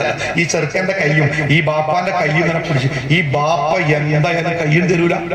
കാന്തത്തിന്റെ സജാതീയ ധ്രുവങ്ങൾ വികർഷിക്കും പറഞ്ഞവർക്ക് ഞാൻ എങ്ങനെ പിടിപ്പിച്ചാലും മൂപ്പര് ഇങ്ങോട്ട് വലിച്ച. ഞാനിത് മാനം കാണാനും പാടില്ല, ആൾക്കാരുടെ മുമ്പിലല്ല, ഇങ്ങനെ നിന്നിട്ടില്ല. അവസാനം ഒരു ഇതൊക്കെ ബെരലിങ്ങനെ തട്ടിച്ച് ചെറിയ കണക്ഷൻ കൊടുത്തത് ഞാൻ പറഞ്ഞു ഒപ്പിച്ച്. എന്നിട്ട് പുറത്തിറങ്ങിയിട്ട് ഞാൻ ഇത് വേറെ ആളോട് പറഞ്ഞപ്പോൾ അയാൾ പറയാ, അങ്ങനെ കിട്ടിയ എന്റെ ഭാഗ്യം എന്ന് വിചാരിച്ചോളി. കാരണം ഈ പെണ്ണ് ഇവനായിട്ട് പ്രണയത്തിലാന്ന് അറിഞ്ഞെന്ന് ഇയാൾ ഗൾഫിൽ നിന്ന് വന്ന് ഒരു കത്തിയായിട്ട് ഇവന്റെ പെരി പോയി പറഞ്ഞ കൊല്ലു ഞാൻ എന്നെ, കാല് വെട്ടും, കണ്ണ് എത്തും, നാവ് എത്തും, പറയാത്ത വാക്കൊന്നുമില്ല. പക്ഷെ പെരിയിൽ വന്ന് കാണുന്ന മനസ്സിലായത് പറഞ്ഞു ആൾക്കാർ, അഞ്ചന്മാര് പറഞ്ഞല്ലോ, നിങ്ങൾ എന്തിനാ കക്ക ചൂടാണ്, ഇത് ഉണ്ടാക്കിയത് നിങ്ങളെ പെണ്ണുങ്ങൾ തന്നെ. ഓമ്പടെ വരലുണ്ട്, ഓമ്പടെ പാർത്തുക്കണമെന്ന് പറയാൻ ഞങ്ങൾക്ക് സംശയമുണ്ട്, എല്ലാ ബന്ധമുണ്ട്. നിങ്ങൾ വന്നുകൊണ്ട് ചൂടായിട്ട് എല്ലാവർക്കും അറിയാം, എന്തിനാ നിങ്ങൾ മാനം കിടന്നത്? അപ്പോ അയാൾ ഭാര്യയെ വിളിച്ച് വാതിലടച്ച് ചോദിച്ചോലോ, ഈ അറിയാം 10ാം ക്ലാസ് മുതലുള്ള പ്രണയ ഈ ഭാര്യക്ക് അറിയാന്ന് മാത്രമല്ല പലപ്പോഴും അവര് അവസരങ്ങൾ ഉണ്ടാക്കി കൊടുത്തിട്ടുണ്ട്, ഒന്നിച്ച് യാത്ര ചെയ്യാനും പഠിക്കാനൊക്കെ. ഈ സാധു ബാപ്പ ഉണ്ടായ മകള് തനിക്ക് ജനിച്ച കുട്ടി പെൺകുട്ടിയാണ് എന്ന് അറിഞ്ഞ ദിവസം മുതൽ ആ പെൺകുട്ടിയെ മനസ്സിൽ വെച്ച് താൻ ഇഷ്ടപ്പെട്ട ഒരു പുതുമടവാളന്റെ കൂടെ ആ പെൺകുട്ടി ഇറങ്ങിപ്പോണ സ്വപ്നം കണ്ട ബാപ്പയാണ്. ആ ബാപ്പാന്റെ സ്വപ്നങ്ങളെ തല്ലിത്തടച്ച് അങ്ങാടിയിലെ തനി ഫ്രോഡ്. അയാൾ പറയാണ്, ഓന്റെ ഇങ്ങനെ കഞ്ചാവ് പോകന്റെ ആ എടിയിൽ എന്റെ മോള് ഓന്റെ മടിയിൽ തലവെച്ച് കിടക്കുന്ന ഉസ്താദ്, അത് ആലോചിച്ചപ്പോ എനിക്ക് പിരാന്താവുകയാണെന്ന് പറഞ്ഞു. അവസാനം കല്യാണം കഴിഞ്ഞാൽ എന്താ പറഞ്ഞറിയോ, ഇനി മേലാൽ ഓളിന്റെ ബാപ്പാന്ന് വിളിച്ചാൻ പാടില്ല, ഓന്റെ കൺവെട്ടത്ത് വരാൻ പാടില്ല, എവിടെങ്കിലും പോയി ജീവിച്ചോട്ടെ. അതൊരു ബാപ്പാന്റെ സങ്കടം അല്ലേ? അപ്പൊ എന്താ പ്രശ്നങ്ങള്? ഭാര്യ അറിയിക്കുന്നില്ല ഭർത്താവിനെ. എന്താ പറഞ്ഞാലോ, ബാപ്പ അറിയാണ്ടിട്ടോന്ന് ആദ്യം തന്നെ പറഞ്ഞു. ഞാൻ എൻ്റെ എല്ലാ പെണ്ണുങ്ങളോടും പറയാം, എൻ്റെ പെണ്ണുങ്ങളോടല്ല, പെണ്ണുങ്ങൾ എന്ന വർഗത്തോട്, സഹോദരിമാരോടും പറയാം, നിങ്ങളുടെ വീടകത്ത് നിങ്ങളും നിങ്ങളുടെ ഭർത്താവും, എല്ലാ ഭർത്താക്കന്മാരോടും പറയാം, നിങ്ങളും നിങ്ങളുടെ ഭാര്യയും തമ്മിൽ മറ്റാരും അറിയാത്ത ഒരു കോമ്പിനേഷൻ ഉണ്ടാവണം, ഒരു ബന്ധം ഉണ്ടാവണം.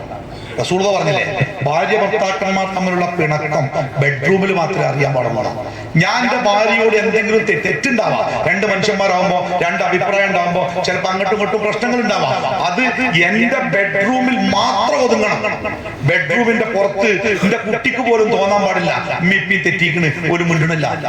എന്താ കാരണം അറിയങ്ങള്, ആ അമ്മിപ്പി ഒറ്റക്ക് ഒരുമിച്ച് നയിച്ചാലേ ഒരു കുടുംബം മുന്നോട്ട് പോകും. അത് മുന്നോട്ട് പോകണമെങ്കിൽ ഒന്ന് ബാപ്പാന്റെ ഉത്തരവാദിത്തം നിർവഹിക്കണം. എല്ലാ ആണുങ്ങളോടും ഞാൻ പറയാം, അള്ളാഹു നമ്മളെ ആണാക്കിയത് ഈ മൂക്കിൻ്റെതായ രോമം കൊണ്ടോ ശരീരത്തിന്റെ ചില അവയവങ്ങളുടെ വ്യത്യാസം കൊണ്ടോ മാത്രമല്ല.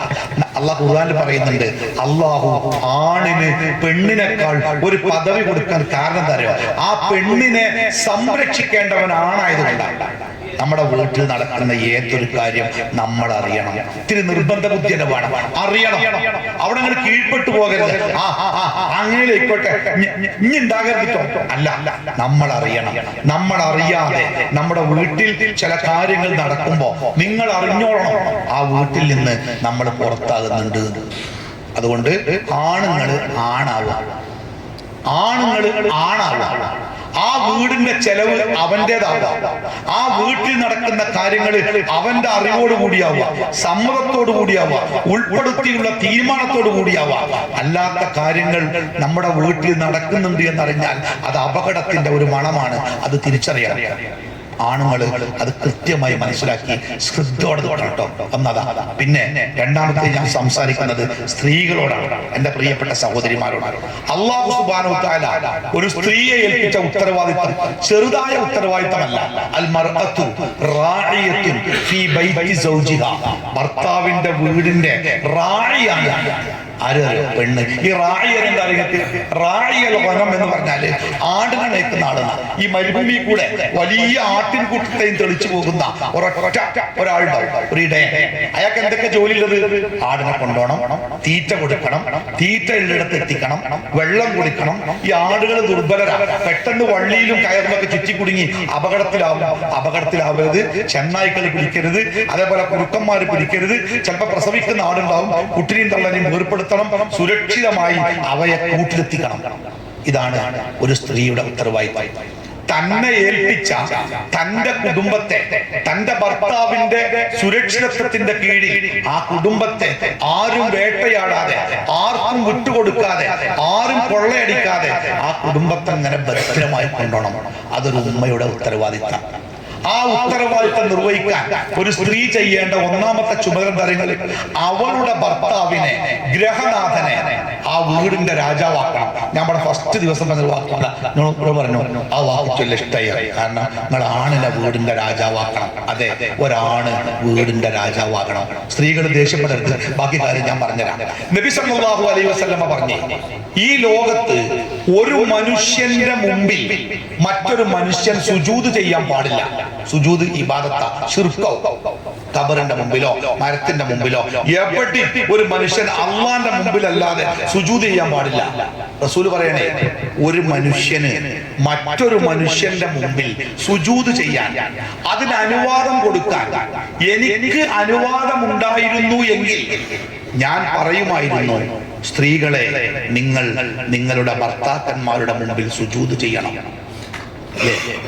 അതിലും ഏതൊരു വാക്കെന്താ വേറെ പറയേണ്ടത്? ഒരു പെണ്ണ് അവളുടെ ഭർത്താവിനോട് എത്രമാത്രം കടപ്പെട്ടിരിക്കുന്നു. ഇപ്പൊ ഈ പുതിയ കാലത്തെ ഈ ഭർത്താക്കന്മാരുടെ അപകടം കാര്യങ്ങള്, ഭാര്യമാരുടെ മുഖം വാടുന്നത് അവർക്ക് വലിയ പ്രശ്നമാണ്. അവരെന്തെങ്കിലും നമ്മൾ എത്ര ഇടങ്ങേറായിക്കോളാം, പക്ഷെ നമ്മളെ ഭാര്യമാർ ഇടങ്ങേറാകാൻ പാടില്ല. അതൊരു എന്തോ പറയാ, ഒരു അപകടകരമായ അവസ്ഥയിലേക്ക് പോകുന്ന അവസ്ഥ. അതുകൊണ്ട് തന്നെ ആ ഭാര്യമാരെ ഇടങ്ങേറാകാൻ വേണ്ടി അവരുടെ പല തെറ്റുകുറ്റങ്ങളെയും ഈ ഭർത്താക്കന്മാർ കണ്ടില്ല എന്നാണ്. ദേഷ്യം ഓൾ കാണട്ടെ, രണ്ട് ഭർത്താനോട് പറയണം എന്നൊക്കെ പറഞ്ഞിങ്ങനെ വിറച്ച് പെരീക്കല്ലുമ്പോ ഓള് വാതിൽക്കങ്ങൾ നിൽക്കുകയാണെങ്കിൽ ആ വിറക്കയിലെ പോണെന്ന് തന്നെ കാണൂല, ആടില്ലാതെ അല്ലേ? അപ്പൊ സ്ത്രീകളോട് പറയാം, നിങ്ങളുടെ ഭർത്താക്കന്മാർ നിങ്ങളുടെ വീട്ടിലെ രാജാവാകണം. അതിനെന്താ വേണ്ടത്? ആ ഭർത്താവിന്റെ സ്ഥാനം വീട്ടില് മക്കള് എത്ര ശമ്പളം പറ്റുന്ന മക്കളായിക്കോട്ടെ, എത്ര യോഗ്യതയുള്ള മക്കളായിക്കോട്ടെ, എന്തൊക്കെ ദൂരത്തിൽ മേലെത്തിയ മക്കളായിക്കോട്ടെ, മക്കളോട് പറയണം, മക്കളെ ബാപ്പാനോട് ചോദിക്കിട്ടോ, ബാപ്പാനോട് പറയിട്ടോ. ഒരു സന്തോഷം ഉണ്ടായാലും ഉമ്മ ഞാൻ ജയിച്ചിട്ടോ എന്ന് പറഞ്ഞ് മകൻ മുമ്പിൽ വന്ന് നിൽക്കുമ്പോ ഉമ്മ പറയണം, ബാപ്പാൻ ഒന്ന് കൊണ്ടേ കൊടുക്ക്, ബാപ്പാനോട് പറയട്ടോ. മകനൊരു തീരുമാനത്തമ്മ ഞാൻ യുകെക്ക് പോകട്ടോ, എന്റെ കൂട്ടുകാരൊക്കെ പോയിട്ട് ബാപ്പാനോട് പറഞ്ഞോ, ബാപ്പാനോട് പറയുന്നു വേണ്ട, ഓരാ ബാപ്പാനോട് പറയാം. അത് ഉമ്മാന്റെ ചുമതല. മക്കളെ ബാപ്പാന്റെ മക്കളായി വളർത്തേണ്ട ചുമതല ഉമ്മക്കുണ്ട്, എപ്പോഴുണ്ട്. അത് മുതിർന്നാലും കുട്ടിയായിരുന്നാലും മക്കളെ അത് പഠിപ്പിക്കണം. വേറെ കാര്യം കൂടി ശ്രദ്ധിക്കണം കേട്ടോ.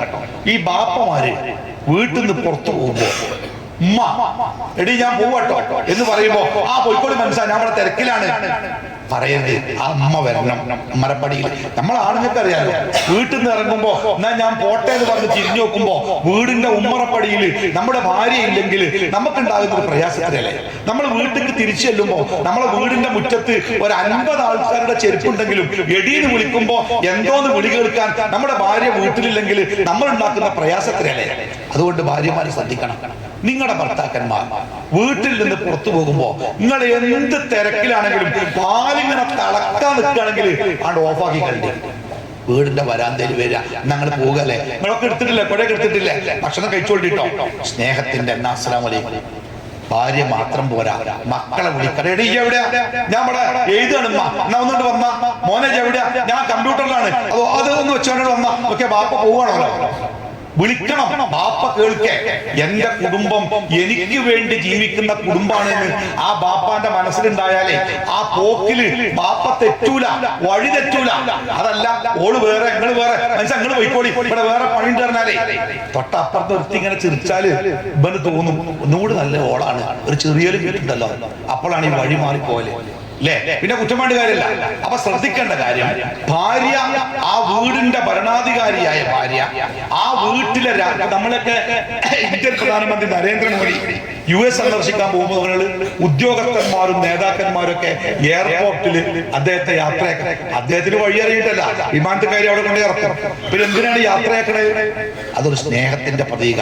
നമ്മുടെ പ്രിയപ്പെട്ടവർ ഇറങ്ങിപ്പോകുമ്പോ ഒരു പിന്തുണ ഉണ്ടാവുക. അപ്പൊ സ്ത്രീകളോട് പറയട്ടോ, നിങ്ങളുടെ ഭർത്താക്കന്മാര് വീട്ടിൽ നിന്ന് പോകുമ്പോഴും തിരിച്ചു വരുമ്പോഴും അവരെ സ്വീകരിക്കാനും യാത്രയാക്കാനും നിങ്ങളും മക്കളും എന്ത് തിരക്കുണ്ടെങ്കിലും ആ വീട്ടിൽ ഉണ്ടാവണം. അത് ഭാര്യയുടെ ഒരു നിർബന്ധ ബുദ്ധിയാവണം. അതേപോലെ ഒരു ദിവസം അല്ലെങ്കിൽ ഓരോ ദിവസവും ഭർത്താവുമായി വീട്ടിലെ കാര്യങ്ങൾ A to Z ഇങ്ങനെയൊക്കെ ഉണ്ടായിട്ടോ, മക്കൾ ഇങ്ങനെയൊക്കെ പറഞ്ഞിട്ടോ, ഇന്നൊരൊക്കെ വന്നിട്ടോ, ഇങ്ങനെ ഉണ്ടായിട്ടോ A to Z ഭർത്താവുമായിട്ട് പങ്കുവെക്കാൻ ഒരു ഭാര്യയ്ക്ക് തോന്നണം, വേണം. കാരണം ഒരു നല്ല ഭാര്യ ആരാണ് എന്ന ചോദ്യത്തിന് പ്രവാചകൻ കൊടുത്ത മറുപടി എന്താ നിങ്ങൾ സഹോദരിമാർ കേൾക്കണം.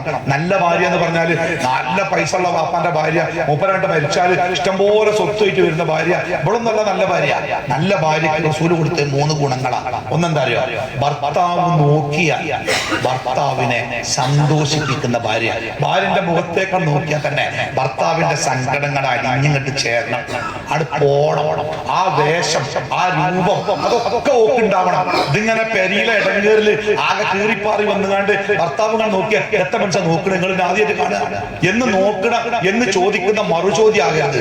ആ ഭർത്താവിന്റെ മനസ്സിന് കുളിരാവണം ആ ഭാര്യ. അത് കുറെ സൗന്ദര്യം മാത്രല്ല, ഈ സൗന്ദര്യം എന്നൊക്കെ പറഞ്ഞ എപ്പോഴും പറയണം, പെണ്ണ് കെട്ടിനെ വരെ സൗന്ദര്യമൊക്കെ നോക്കാറുള്ളൂ. പെണ്ണ് കെട്ടിക്കഴിഞ്ഞാൽ അറിയാം സൗന്ദര്യത്തിന് യാതൊരു കഥയും ജീവിതത്തിലില്ല. മുഖ സൗന്ദര്യത്തിന് പിന്നെ മനസ്സിന്റെ സൗന്ദര്യം, ആ മനസ്സിന്റെ സൗന്ദര്യം ഭർത്താവിന് കുളിരാവണം. അതിന് പറ്റിയ ഡ്രസ്സും. എൻ്റെ ഒരു സുഹൃത്തിന്റെ ഒരു അനുഭവം ഞാൻ പറയട്ടെ കേട്ടോ. എമ്മയും പറഞ്ഞു പോയെ, അദ്ദേഹം കല്യാണം കഴിച്ച പെണ്ണിട്ടാൻ വലിയ പണിയാണ്, ഭയങ്കര പണിയാണ്. ഒരു സഹോദരൻ വിളിച്ചു പറഞ്ഞു, ഉസ്താദേ എന്റെ മകൻ MBBS കഴിഞ്ഞിരിക്കണ്, അവനൊരു പെണ്ണ് വേണം കേട്ടോ. ആയിക്കോട്ടെ നോക്ക് നമുക്ക്, പിന്നെ ഡോക്ടറിനെ ആവണം കേട്ടോ. കുറച്ച് പണിയെന്ന് പറഞ്ഞാൽ കാരണം നമ്മളെ മെഡിക്കൽ കോളേജിലൊക്കെ 100 മുസ്ലിം കുട്ടികൾ പഠിക്കണമെങ്കിൽ 75 പെൺകുട്ടികൾ 25 ആൺകുട്ടികളാണ്. ഈ 25 ആൺകുട്ടികൾക്ക് 75 പെൺകുട്ടികളെ കിട്ടാൻ കുഴപ്പമില്ല. പക്ഷെ 75 പെൺകുട്ടികൾക്കും ഡോക്ടർമാർ തന്നെ എവിടുന്ന കിട്ടുക? അപ്പോ പിന്നെ എന്തിനാ എന്റെ കുട്ടിക്ക് ഡോക്ടറാണ്, മരിച്ചോളം നമ്മള് രോഗിയെ ജീവിക്കുന്ന പരിപാടി. എന്റെ കുട്ടി രോഗിയാണ്, ഒരു ഡോക്ടർ പ്രസന്റ് എപ്പോൾ അതിന് വേണ്ട എന്താ പിന്നെ കാണിക്കല്ല എന്തോ അതിലൊക്കെ അതിന് താല്പര്യം ഉണ്ടാവാം. പോട്ടെ, നമ്മുടെ വിഷയമല്ല. ഇയാള് പറഞ്ഞേ മകന് പെണ്ണും വേണട്ടോ, ഡോക്ടറിനെ ആവണം പറഞ്ഞു. ആയിക്കോട്ടെ നോക്കുകയാണ്.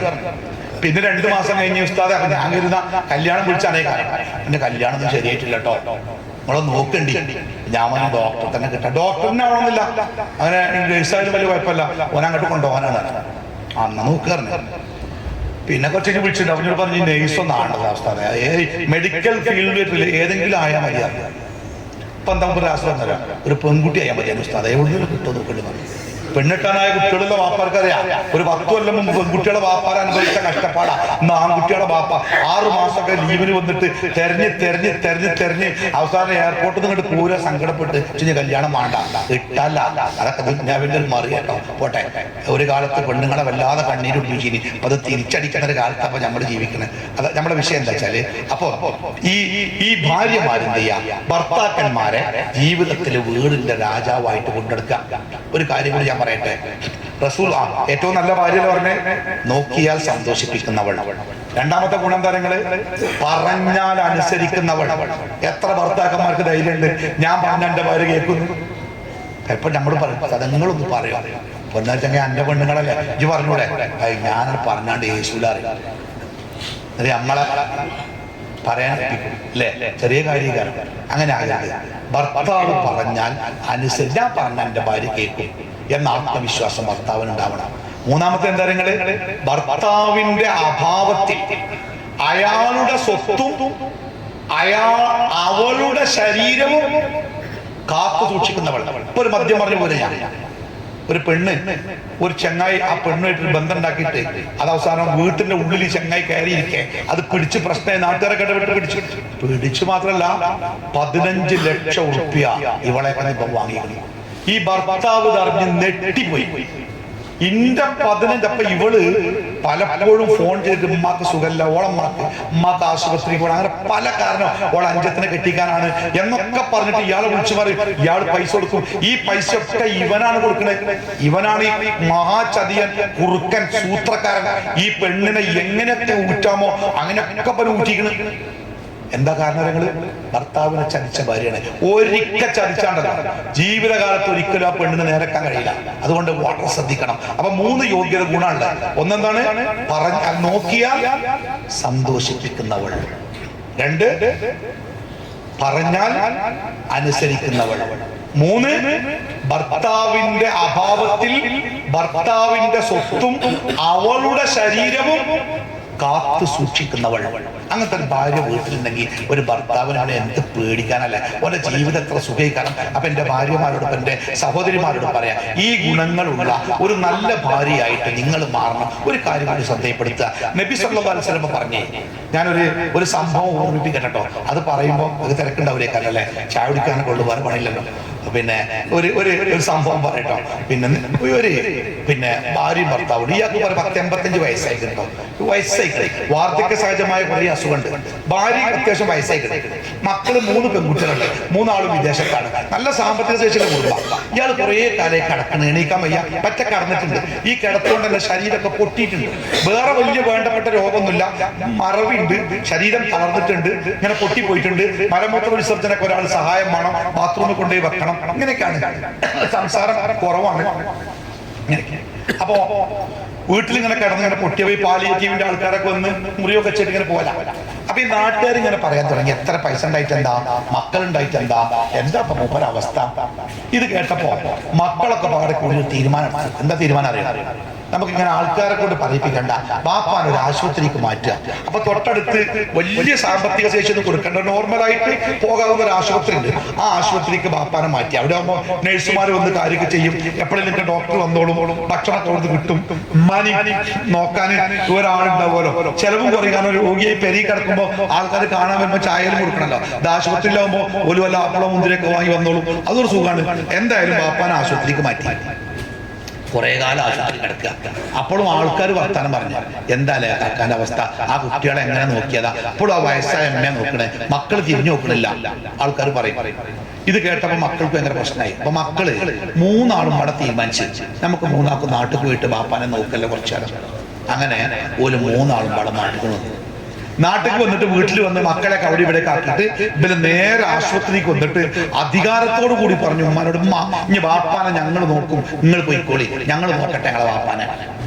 അമ്മ പറഞ്ഞു, മക്കളെ അത് വേണോ, നിങ്ങൾ കണ്ടു പോയിക്കോളി, ബാപ്പാനെ ആശുപത്രി ബാത്റൂം കൊണ്ടുപോകാനും കുളിപ്പിക്കാനും ഭക്ഷണം കൊടുക്കാനൊക്കെ ഉമ്മാക്കാണ് കയ്യ, നിങ്ങൾ പോയിക്കോളി, നിങ്ങൾ കണ്ടുപോയിക്കോളി, ഇങ്ങനെ ബന്ധം പോയി നിന്നോളി, ഭക്ഷണം ഉണ്ടാക്കി കൊടുന്നോളി. മക്കൾ പറഞ്ഞത് പോരാ, ആൾക്കാർ അതും പറയുന്നുണ്ട്, ഞങ്ങൾ നോക്കിക്കോളാം ബാപ്പാനെ. അപ്പൊ ഉമ്മ എന്നായിക്കോട്ടെ നിങ്ങൾ നോക്കിക്കോളി. ഉമ്മ കസാരപ്പുറത്തേക്ക് വലിച്ചിട്ട് ഉമ്മടെ കുത്തുന്നത്.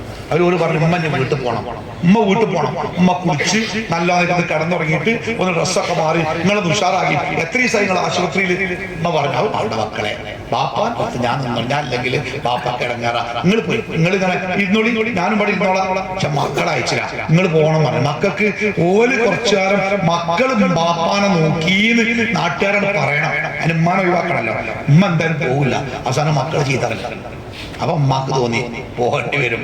കണ്ണുമോറൊക്കെ കലങ്ങി ഉമ്മ ആണിമ തൂക്കിയ പർദ്ദൊക്കെ എടുത്തിട്ട് കണ്ട് ബാപ്പ അങ്ങനെ ചെരിഞ്ഞ് കിടക്കാറ്. ബാപ്പാന്റെ കയ്യുമ്മ അങ്ങനെ കൊട്ടിയിട്ട് പറഞ്ഞത്രേ, എന്നാല് ഞാനും ഞാൻ പോട്ടോ.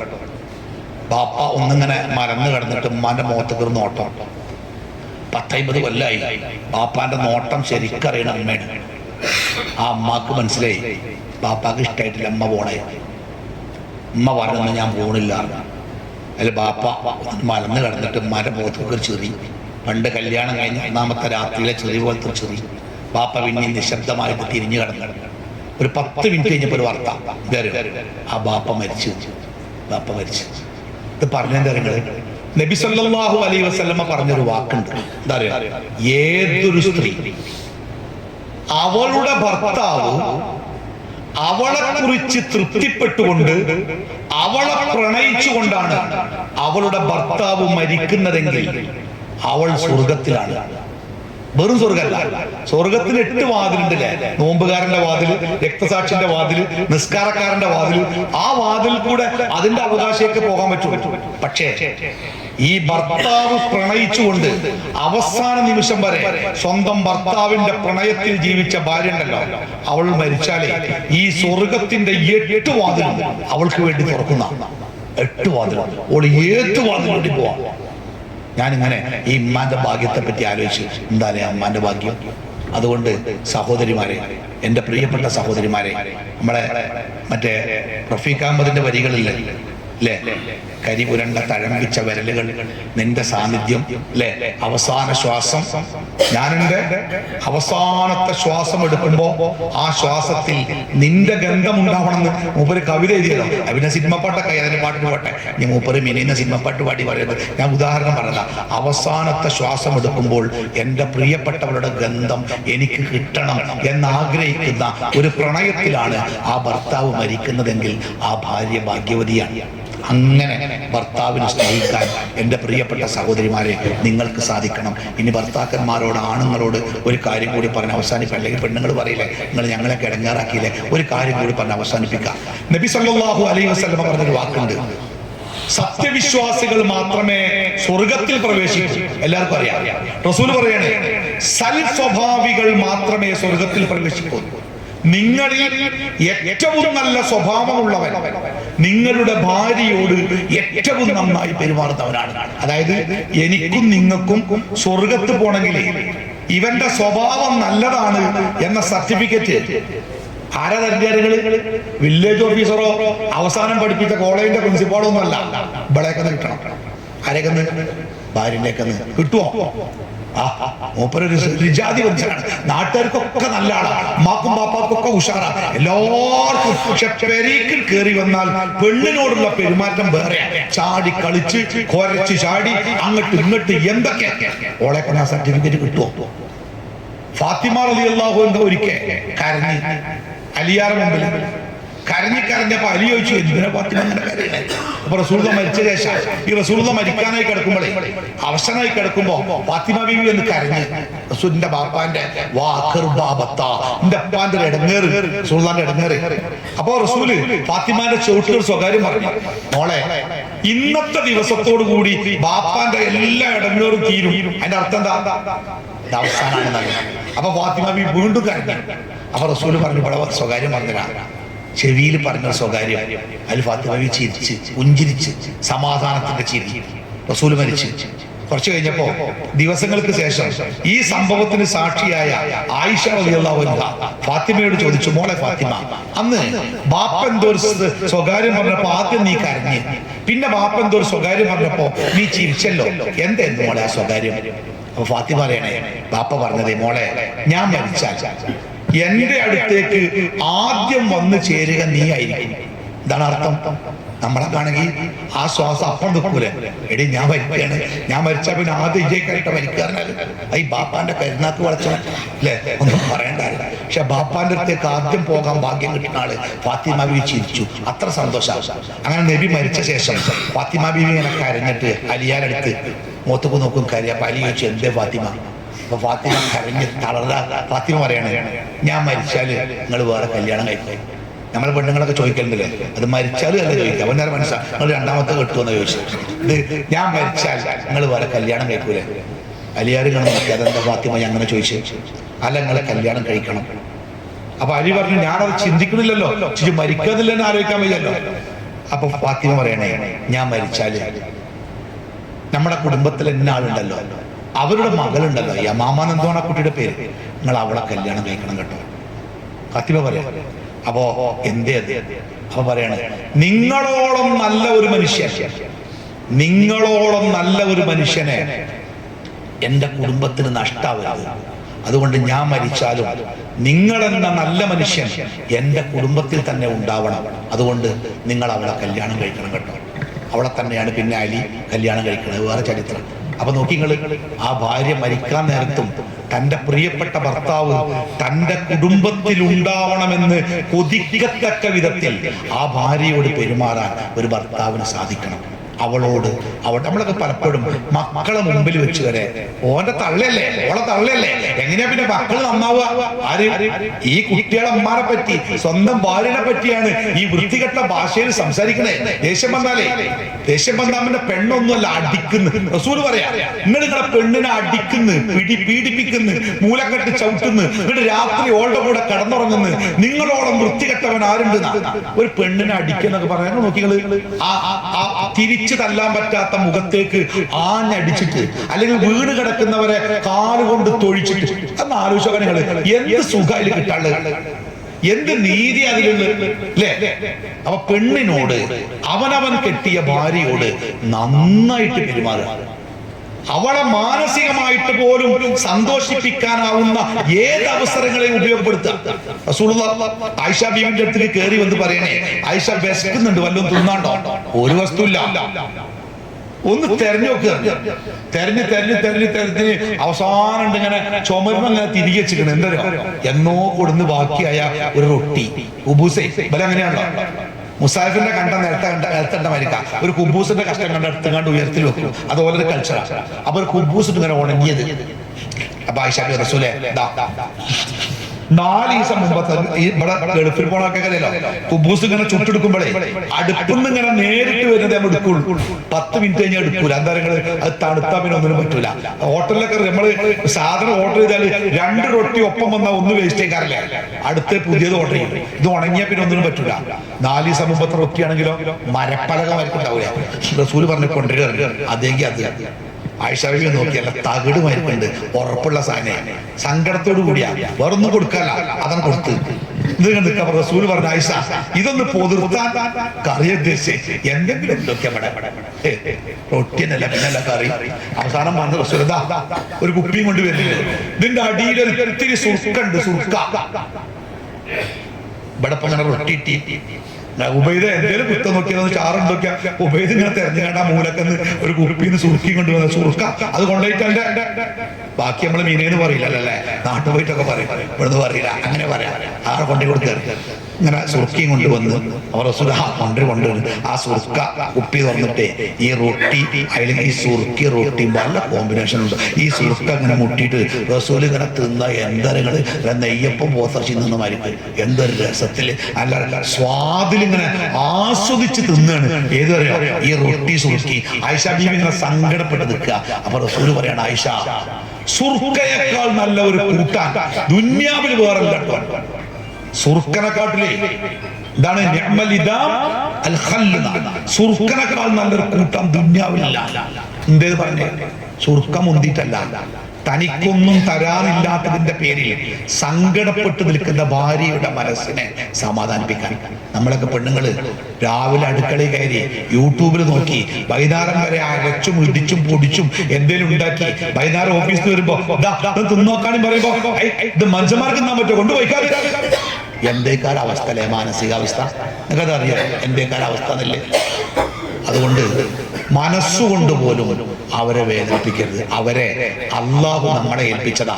സ്വന്തം ബാപ്പാന്റെയും ഉമ്മാന്റെയും മുമ്പിന്ന് സങ്കടത്തോടു കൂടി കെട്ടിപ്പിടിച്ച് സലാം പറഞ്ഞ് ഉമ്മാന്റെ നെഞ്ചത്തുനിന്നൊക്കെ പറിച്ചെടുത്ത് കണ്ട നമ്മൾ ഓരോ കൊണ്ടുവന്ന് അല്ലേ? അങ്ങനെ നമ്മളെ ഏൽപ്പിക്കപ്പെട്ടവർ, അവരെ നമ്മൾ ആ രൂപത്തിൽ ബഹുമാനിക്കണം. ഒന്നും വേണ്ട കൂട്ടരെ, നമ്മളെ ഒരു കുട്ടിനെ ഓള് ഗർഭം ചുമന്ന് പ്രസവിച്ച് പോറ്റിയിട്ടുണ്ടെങ്കിൽ അത് മാത്രം മതിട്ടോ ഒരു ജീവിതകാലം മുഴുവനും ആ പെണ്ണിനെ ബഹുമാനിക്കാൻ. വേറൊന്നും വേണം. എന്തിനാ അവളെ പറ്റുക? എന്താ അവളെ കൊണ്ട് ഉപകാരം അല്ലേ? എല്ലാം അവളെ കൊണ്ടാ. ആരാ തിരുമ്പല് വളഞ്ഞ, ആരാ ഒക്കെ വളഞ്ഞ ചെയ്യണേ. പക്ഷെ 5 പൈസക്ക് പറ്റൂല. എന്താണ് ഈ 5 പൈസ അല്ലേ? അപ്പൊ പെണ്ണിനെ സ്നേഹിക്കാനും ബഹുമാനിക്കാനും ഒരു പുരുഷൻ പഠിക്കണം. വാക്കുകൊണ്ടോ നോക്കുകൊണ്ടോ അവളെ വേദനിപ്പിക്കരുത്. എന്റെ ഭർത്താവ് എന്നെ ജീവനോളം സ്നേഹിക്കുന്നുണ്ട് എന്ന് ആ ഭാര്യക്ക് ഉറപ്പാവണം. ആ ഭാര്യയും ഭർത്താവും ഒരേ റൂട്ടിൽ പോവുകയാണെങ്കിൽ ആ കുടുംബം കേടരില്ല, മക്കൾ പോലും കേടില്ല. പിടിച്ചു നിർത്തണം. രണ്ടാക്കൊരു ഇതിപ്പോ എന്താ സംഭവം അറിയാം? ബാപ്പ മകള് സ്കൂൾ വിട്ട് നേരം വെക്കിയ വന്നേ. അപ്പൊ ഉമ്മ എന്തിനാ നേരം വെക്കിയ? 4 മണിയല്ല വിട്ടിട്ട് മകളെ കണ്ണും മോറും കൊണ്ടു ബാപ്പ. ഓള് എന്തേലും കൂട്ടുകാരൻ പോയപ്പോൾ അതിനിപ്പിച്ച് അങ്ങനെ ചൂടാണോ? ഓള് നല്ല കുട്ടിയല്ലേ? പിന്നെ ബാപ്പയും മേ കച്ചറ. അല്ലെങ്കിൽ നിങ്ങൾ അങ്ങനെയാണ്, ഈ അങ്ങനെയാണ്. മകന്റെ ഭാഗത്ത് പോലെ തെറ്റും കണ്ട ബാപ്പ ഇടപെടും. ബാപ്പ ഇടപെട്ട ഉടനെ ഉമ്മ ഇടപെടും. പിന്നെ ഭർത്താനം ഉമ്മയും ബാപ്പി തമ്മില. മക്കള് ഫ്രീ ആ. അത് പിന്നെ ഓലം വരെ നമുക്ക് പോകാറില്ല. ഓരോരോ പാട്ടിന് പോകും. അങ്ങനെ ആവരുത്. ബാപ്പയും ഒരേ സ്റ്റാൻഡാണ്. ഉമ്മാക്കൊരു തെറ്റ് പറ്റിയാൽ പോലും മക്കളെ മുമ്പ് ബാപ്പ തിരുത്തരുത്. ഉമ്മാന്റെ ഒപ്പം നിൽക്കി. എന്നിട്ട് അപ്പുറത്ത് പോയിട്ട് ഒരടി അടുത്ത തീരുമാനം ശരിയല്ല കേട്ടോ, അങ്ങനെയല്ല പറയട്ടെ. കുട്ടികളെ സൈക്കോളജി എനിക്കറിയില്ലേ? ഇങ്ങനെയാട്ടോ പിന്നെ തിരുത്തണം. ഓരോ മുമ്പ് തന്നെ കൊട്ടത്തി അങ്ങനെയല്ല ജേത് അടുക്കുന്ന വരുന്നതൊക്കെ പറഞ്ഞാൽ കുട്ടിയേക്ക് മനസ്സിലാവും ഉമ്മാക്ക് അത്രേ വിലയുള്ളൂ. പിന്നെ ഉമ്മ തിരിച്ചു പറയും. അപ്പൊ കുട്ടിയേക്ക് മനസ്സിലാവും ബാപ്പാക്ക് അത്രേ വിലയുള്ളൂ. അപ്പൊ ഉമ്മയും ബാപ്പയും മക്കളെ മുമ്പിൽ ഒന്നായിട്ട് നിൽക്കുക. നമ്മളമ്മയും ബാപ്പയും പെരിയിലുണ്ടെങ്കിൽ ആ അമ്മാന്റെയും ബാപ്പാന്റെയും അനുസരണമുള്ള മക്കളാവണം. നമ്മളെ കണ്ടിട്ട് ആ മക്കൾ പഠിക്കണം. എന്റെ അമ്മാന്റെയും ബാപ്പാന്റെയും ഞാൻ എങ്ങനെ നോക്കേണ്ടത്? ചുരുക്കി പറഞ്ഞാൽ ഇത് ഞാൻ ഇങ്ങനെ പറയുന്നെങ്കിലും ഇതിനൊക്കെ ഖുർആന്റെയും ഹദീസിന്റെയും പിൻബലം കേട്ടോ. ഞാൻ ഈ പറയുന്ന ഓരോ കാര്യങ്ങൾക്കും ആയത്തിന്റെയും ഹദീസിന്റെയും പിൻബലമുണ്ട്. ചുരുക്കത്തിൽ നമ്മുടെ വീട് ഒരു ഇസ്ലാമികമായ വീടായാൽ, നമ്മുടെ വീടിന്റെ ഉള്ളിൽ ഇസ്ലാം ജീവിച്ചിരിപ്പുണ്ടെങ്കിൽ, പള്ളിക്കൽ മാത്രമല്ല അങ്ങാടിയിൽ മാത്രമല്ല, വീടിന്റെ ഉള്ളിൽ ഇസ്ലാം ഉണ്ടാവണം. പല വീട്ടിലും വീടിന്റെ ഉള്ളിൽ ഇസ്ലാമില്ല. പുറത്തു ഉഷാറേക്കാരം കയറി ചെല്ലുമ്പോൾ തന്നെ മൂപ്പര വലിയ ഫോട്ടോ. റസൂല് പറഞ്ഞേക്കണേ, നിങ്ങൾ ജീവുള്ള വസ്തുക്കളുടെ ഫോട്ടോ വീട്ടിൽ വെക്കരുത്. വീട്ടിൽ വെച്ചാല് അള്ളാന്റെ റഹ്മത്തിന്റെ മലക്കൾ വരൂല. എടുത്തക്കണം. മാണ്ടർക്ക് ഓർമ്മയുണ്ട്, ഞാനൊക്കെ സക്കരിയ സലായി ഞാനും പാടെ മൂപ്പര നാടിന്റെ അടുത്തൊരു പരിപാടി കഴിഞ്ഞിട്ട് ഭക്ഷണം കഴിക്കാൻ വേണ്ടി ഒരു കോൺട്രാക്ടർ വലിയ പൈസക്കാരനാണ്, അദ്ദേഹത്തിന്റെ വീട്ടിൽ പോയത്. അപ്പോ ഇഷ്ടംപോലെ ഫുഡ് കണ്ടു. വലിയ വീടാ, നടന്നിട്ട് ഉള്ളു കണ്ടെത്തണ്ടേ, അത്ര വലിയ വീടാ. അപ്പൊ അങ്ങനെ ഭക്ഷണം കഴിക്കുന്ന സ്ഥലത്ത് അലമാറിന്റെ മേലുണ്ട് ഒരു ഈട്ടിത്തടിയിൽ തീർത്ത കറുത്ത ഒരു ആന, നെറ്റിപ്പട്ടൊക്കെ കെട്ടിയിട്ട് കറുത്ത ഒരു ഏകദേശം ഒരു ഇത്ര വലുപ്പം തോന്നിക്കുന്ന ഒരു ആനന്റെ ശില്പുണ്ട്. ഇങ്ങനെ കാണാൻ ചുമരുമ്പോ അങ്ങനെ ഒരു സ്റ്റാൻഡിന് വെച്ച്. അപ്പൊ ചക്കര എന്താ വിഷയം? അപ്പൊ അദ്ദേഹം ഒരു കോൺട്രാക്ട് വർക്ക് നിശ്ചയിക്കപ്പെട്ട ഡേറ്റിന് മുമ്പേ തീർത്തപ്പോ ആ കമ്പനി അദ്ദേഹത്തിന് ഒരു ഗിഫ്റ്റാണ്, ഒരു ആദരവ്. അതിന് ആദരവിൽ കൊടുത്താണ് ആനയുടെ രൂപ. കുഴപ്പമില്ല, ഞങ്ങൾ പണിയൊക്കെ ഉഷാറ, അള്ള വർക്കത്തെറ്റ് അത് നിർത്ത് മാറ്റി കണ്ട് അലമാന്റെ ഉള്ളിൽ വെക്കി മനസ്സിലാക്കരുതായി. അപ്പൊ അദ്ദേഹം പറഞ്ഞു അത് അത്ര പൈസയിലൊക്കെ വെച്ചിരുന്നത് അതിനുദ്ദേശം അത് ഈ ജീവനുള്ള വസ്തുക്കളുടെ രൂപവും ചിത്രമൊന്നും വീട്ടിൽ വെക്കാൻ പാടില്ല. അള്ളാന്റെ റഹ്മത്തിന്റെ മലക്കൾ കയറൂല. അങ്ങനെ റഹ്മത്തിന്റെ മലക്കൾ കയറാത്തൊരു വീട്ടിൽ നിന്ന് ഭക്ഷണം കഴിക്കാൻ എനിക്ക് താല്പര്യമില്ല. മുപ്പര അങ്ങനെയുള്ള തുറന്നു പറയും. അപ്പൊ അദ്ദേഹം പറഞ്ഞു ആയിക്കോട്ടെ, ഞാൻ എടുത്ത ചോള. അങ്ങനെ ഭക്ഷണം കഴിക്കാൻ വെച്ച സെക്രട്ടറി നിങ്ങളെ എടുത്തേക്ക്. മുപ്പര ഉള്ളിൽ കയറൂല. അവിടെ നിന്ന് പുറത്താണ് നിന്ന് അവസാന സ്റ്റൂളൊക്കെ വെച്ച് ആനയൊക്കെ ഇളക്കി അത് ചോറുണ്ടാക്കിയില്ല തിന്നണ്ടല്ലോ, ഈ ബാക്കിയാവില്ല, അത് എടുത്ത് അലമാരിക്ക് വെച്ചിട്ടാണ് മുപ്പര ഇങ്ങോട്ട് കയറിയത്. അപ്പൊ നമ്മുടെ വീട്ടില് അനിസ്ലാമികത. അപ്പൊ നമ്മളൊക്കെ ചില വീട്ടിൽ ചെല്ലുമ്പോൾ ഇടങ്ങേറാവും. ടി വി അങ്ങനെ കാണുന്നു, എന്തേലേക്കാരം മക്കൾ ഇങ്ങനെ തലയിൽ തട്ടം കൂടി ഉണ്ടാവില്ല. അയലോക്കത്തെ കുട്ടി അതാരാ? അത് ഓളൊപ്പം പഠിക്കുന്ന പ്ലസ് 2 പഠിക്കുന്ന ഒന്നിച്ചു പഠിക്കുന്ന കുട്ടികളാണ്. ഒന്നിച്ചു പഠിക്കുന്ന കുട്ടികളാ, എന്നിട്ട് പ്രായപൂർത്തിയായ കുട്ടികളാ. അങ്ങനെ ഒരു സ്വാതന്ത്ര്യം. ചില വീടിനെ പറ്റി ആൾക്കാർ എന്താ പറയാ, ആ വീടുണ്ടല്ലോ, ആ വീട് അത് എന്തൊരു സോഷ്യലാണ്. ആ വീട് എവിടെ ആ വീട്ടിൽ ചെന്നാല് അടുക്കള വരെയാണ് പോകാം. ഭയങ്കര സോഷ്യലാണ് ആ വീട്. സോഷ്യലൊക്കെ പാടെ അവസാനം മാത്തമാറ്റിക്സ് ആകുമ്പോൾ മാസവും ദിവസവും കണക്കൂട്ടുമ്പോഴാണ് ആകെ തലയിൽ തീ കത്തുക. എന്താ പഠിച്ചോനെ പറ്റിയതെന്നില്ലേ അല്ലേ? അങ്ങനെ ആകരുത്. നമ്മുടെ വീട് നമ്മുടെ മക്കൾക്കും കുടുംബത്തിനും ഏറ്റവും സുരക്ഷിതമായ ഇടാ നമ്മുടെ വീട്. ഞാനും എന്റെ ഭാര്യയും കിടക്കുന്ന ബെഡ്റൂമിലേക്ക് എന്റെ മക്കള് കയറി വരണമെങ്കിലേ എങ്ങനെ പ്രായപൂർത്തിയാവണ്ട കാര്യങ്ങൾ കാണാൻ, പിന്നെ കാഴ്ചക്ക് അല്ലെങ്കിൽ മനസ്സിലാകുന്ന ഒരു പ്രായമുള്ള കുട്ടികൾ എന്റെ ബെഡ്റൂമിക്ക് കയറി വരണമെങ്കിലേ 3 സമയത്ത് വാതിൽമ കൊട്ടി അനുവാദം ചോദിക്കണം. അത് മക്കളെ പഠിപ്പിക്കണം. ഏതാണ് 3 നേരങ്ങള്? ഒന്ന്, രാത്രി കിടന്നാല്, ചോറിന്ന് കിടന്നാലേ അപ്പന്റെ മക്കള് അമ്മമാരിന് മണ്ടിരാൻ പാടില്ല. മക്കളെ പഠിപ്പിക്കണം. മക്കളെ കൊട്ടിയിട്ട് വന്നോളിത് പറഞ്ഞാൽ വന്നാൽ മതി, വരരുത്. ഒരു മാനക്കേടൊന്നുമല്ല. രണ്ടാമത്തെ സമയപ്പോൾ ഞങ്ങള് സുബൈന്റെ എണീക്കണീന്റെ തൊട്ട് മുമ്പ്, സുബൈക്ക് എണീക്കണീന്റെ മുമ്പുണ്ടല്ലോ, ആ സമയത്ത് റൂമുക്കാർ ഓടിക്കയറി വരാൻ പാടില്ല. ചോദിക്കണം മക്കള്, ഉമ്മ ബാപ്പ ഞാൻ വരട്ടെ. ചില മക്കൾക്ക് അങ്ങനെ ഉണരാൻ നേരത്ത് ബാപ്പാന്റെ അടുത്ത് കുറച്ചു നേരം കിടക്കണം, ഉമ്മാന്റെ അടുത്ത് കുറച്ചു നേരം കിടക്കണം. ആയിക്കോട്ടെ, കുഴപ്പമൊന്നുമില്ല. പക്ഷേ ഒരു ചോദിക്കണം, വരട്ടെ, അതുപോലെ പഠിപ്പിക്കണം. മൂന്നാമത്തെ സമയപ്പോഴാണ് ളുഹറിന് ശേഷമുള്ള ഒരു വിശ്രമല്ലേ ആ സമയം. ഈ 3 സമയവും നമ്മുടെ ജീവിതത്തിലെ വ്യത്യസ്തമായ സമയങ്ങളാണ്. ഈ സമയങ്ങളിലേക്ക് നമ്മുടെ റൂമിലേക്ക് നമ്മുടെ സ്വന്തം കുട്ടികൾ വരണമെങ്കിൽ ചോദിക്കണം. ഇത് നമ്മളെ പേരാ, അയലോക്ക മൊത്തം ഫ്രീയാ. മൂപ്പരൊരു നരിയാണ്. എങ്ങനെ? ബാപ്പ ഗൾഫിലാണ്. ബാപ്പ എപ്പോഴും വന്ന മൂപ്പരാരും കയറ്റി വിടില്ല. മൂപ്പരെ പറ്റി നാട്ടുകാരെ ധാരണ അറിയാം. മൂപ്പരൊരു നരിയാ. അങ്ങനെ കൊലയമ ഇരുന്ന് അങ്ങോട്ട് നോക്കാൻ തന്നെ തോന്നൂല. ശരിയാണ്. മൂപ്പരില്ലെങ്കിൽ ഓർക്ക് ഫ്രീ ആണ്. അങ്ങനെ പോയിട്ട് അടുക്കളന്റെ അപ്പുറത്ത് പെണ്ണുങ്ങൾ പാത്രം മോർന്ന് ആ കിണറിന്റെ പടവുമല ഓരോ നാട്ടിലത്തെ വർത്താനൊക്കെ അറിഞ്ഞില്ലേ? അങ്ങനെ നമ്മൾ അറിയണ്ടോ? അപ്പൊ നമ്മുടെ വീട്ടിൽ നല്ല പ്രൈവസി, നമ്മുടെ കുട്ടികൾക്ക്, നമ്മുടെ ഭാര്യക്ക് ഒരു മുടിയിഴ പോലും അന്യനായ ഒരാൾ എന്റെ അനുജൻ എന്റെ ഭാര്യക്ക് അന്യനാണ്. എന്റെ അനുജൻ എന്റെ ഭാര്യക്ക് അന്യനാണ്. എന്റെ അനുജൻ എന്റെ വീട്ടിൽ വരുന്നുണ്ടെങ്കിൽ എന്റെ ഭാര്യ ഔറത്ത് മറക്കുന്ന വസ്ത്രം ധരിച്ച് നിൽക്കാവൂ.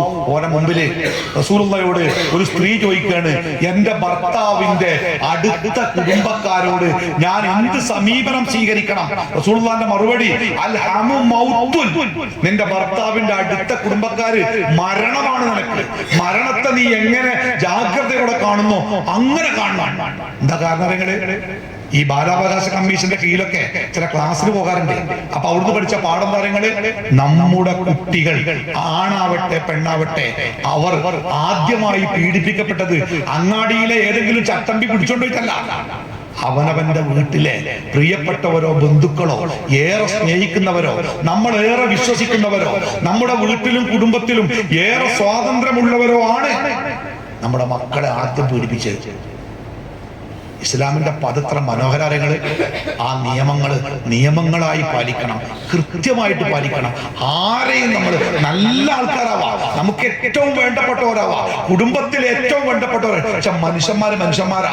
റസൂല് പറഞ്ഞതാണ്, വിവാഹം നിഷിദ്ധമല്ലാത്ത ഒരാണും പെണ്ണും ഒരു സ്ഥലത്ത് ഒറ്റക്കാവാൻ പാടില്ല. ഒറ്റക്കായാൽ അവർക്കിടയിലേക്ക് മൂന്നാമനായിട്ട് പിശാച് വരും. ഒരു കുട്ടിയെ ചേർക്കാൻ വേണ്ടി ഞങ്ങളുടെ അനാഥാലയത്തില് ഒരു കുട്ടിയെ ചേർക്കാൻ വേണ്ടി വന്നേ. ഒരു വല്യമ്മയുണ്ട്, ഒരു ഉമ്മയുണ്ട്. ഉമ്മാക്കൊരു ലേശ കമ്മിയുണ്ട്, അതൊരു പോയിന്റ് കുറവ്. അങ്ങനെ അന്നം വിട്ട് ഉമ്മ കാണാൻ കുറച്ച് കുഴപ്പമില്ലാത്ത സ്ത്രീയാ. ഈ വല്യമ്മയാണ് സംസാരിക്കണേ, വല്യമ്മല്ല തൻ്റെ ഇടല്ല. അപ്പൊ അങ്ങനെ കുട്ടിയെ ചേർക്കാൻ വന്നപ്പോ ഇതൊന്ന് റെക്കോർഡ് ചെയ്ത് നമ്മുടെ സംസാരങ്ങളാണ്. കുട്ടിയെ ചേർക്കാൻ വന്നപ്പോ പിന്നെ ആ വല്യമ്മ ഞാൻ ചോദിച്ചു എന്തൊക്കെ കുട്ടിന്റെ അവസ്ഥ, അതിന്റെ കഥ പറയേണ്ട സ്ഥലമാണ്. ഞാനും ബെളുമ്പാട്, അതായത് വല്യമ്മാന്റെ മകള് ഇങ്ങനെ അപ്പുറത്തെ ഒരു എസ്റ്റേറ്റിൽ ഇവരെ എളാപ്പ താമസിച്ച് പൈസ കാണാം, ഇവര് പാവങ്ങളാണ്. അവിടെ അങ്ങനെ ഭക്ഷണമൊക്കെ ഉണ്ടാക്കലാണ് ഇവരെ പണി. എളാപ്പാന്റെ അവിടെ പോരുമ്പോ മഴ ഉണ്ടായിനി. അപ്പൊ കൊടയും കൊണ്ട് പോന്ന്.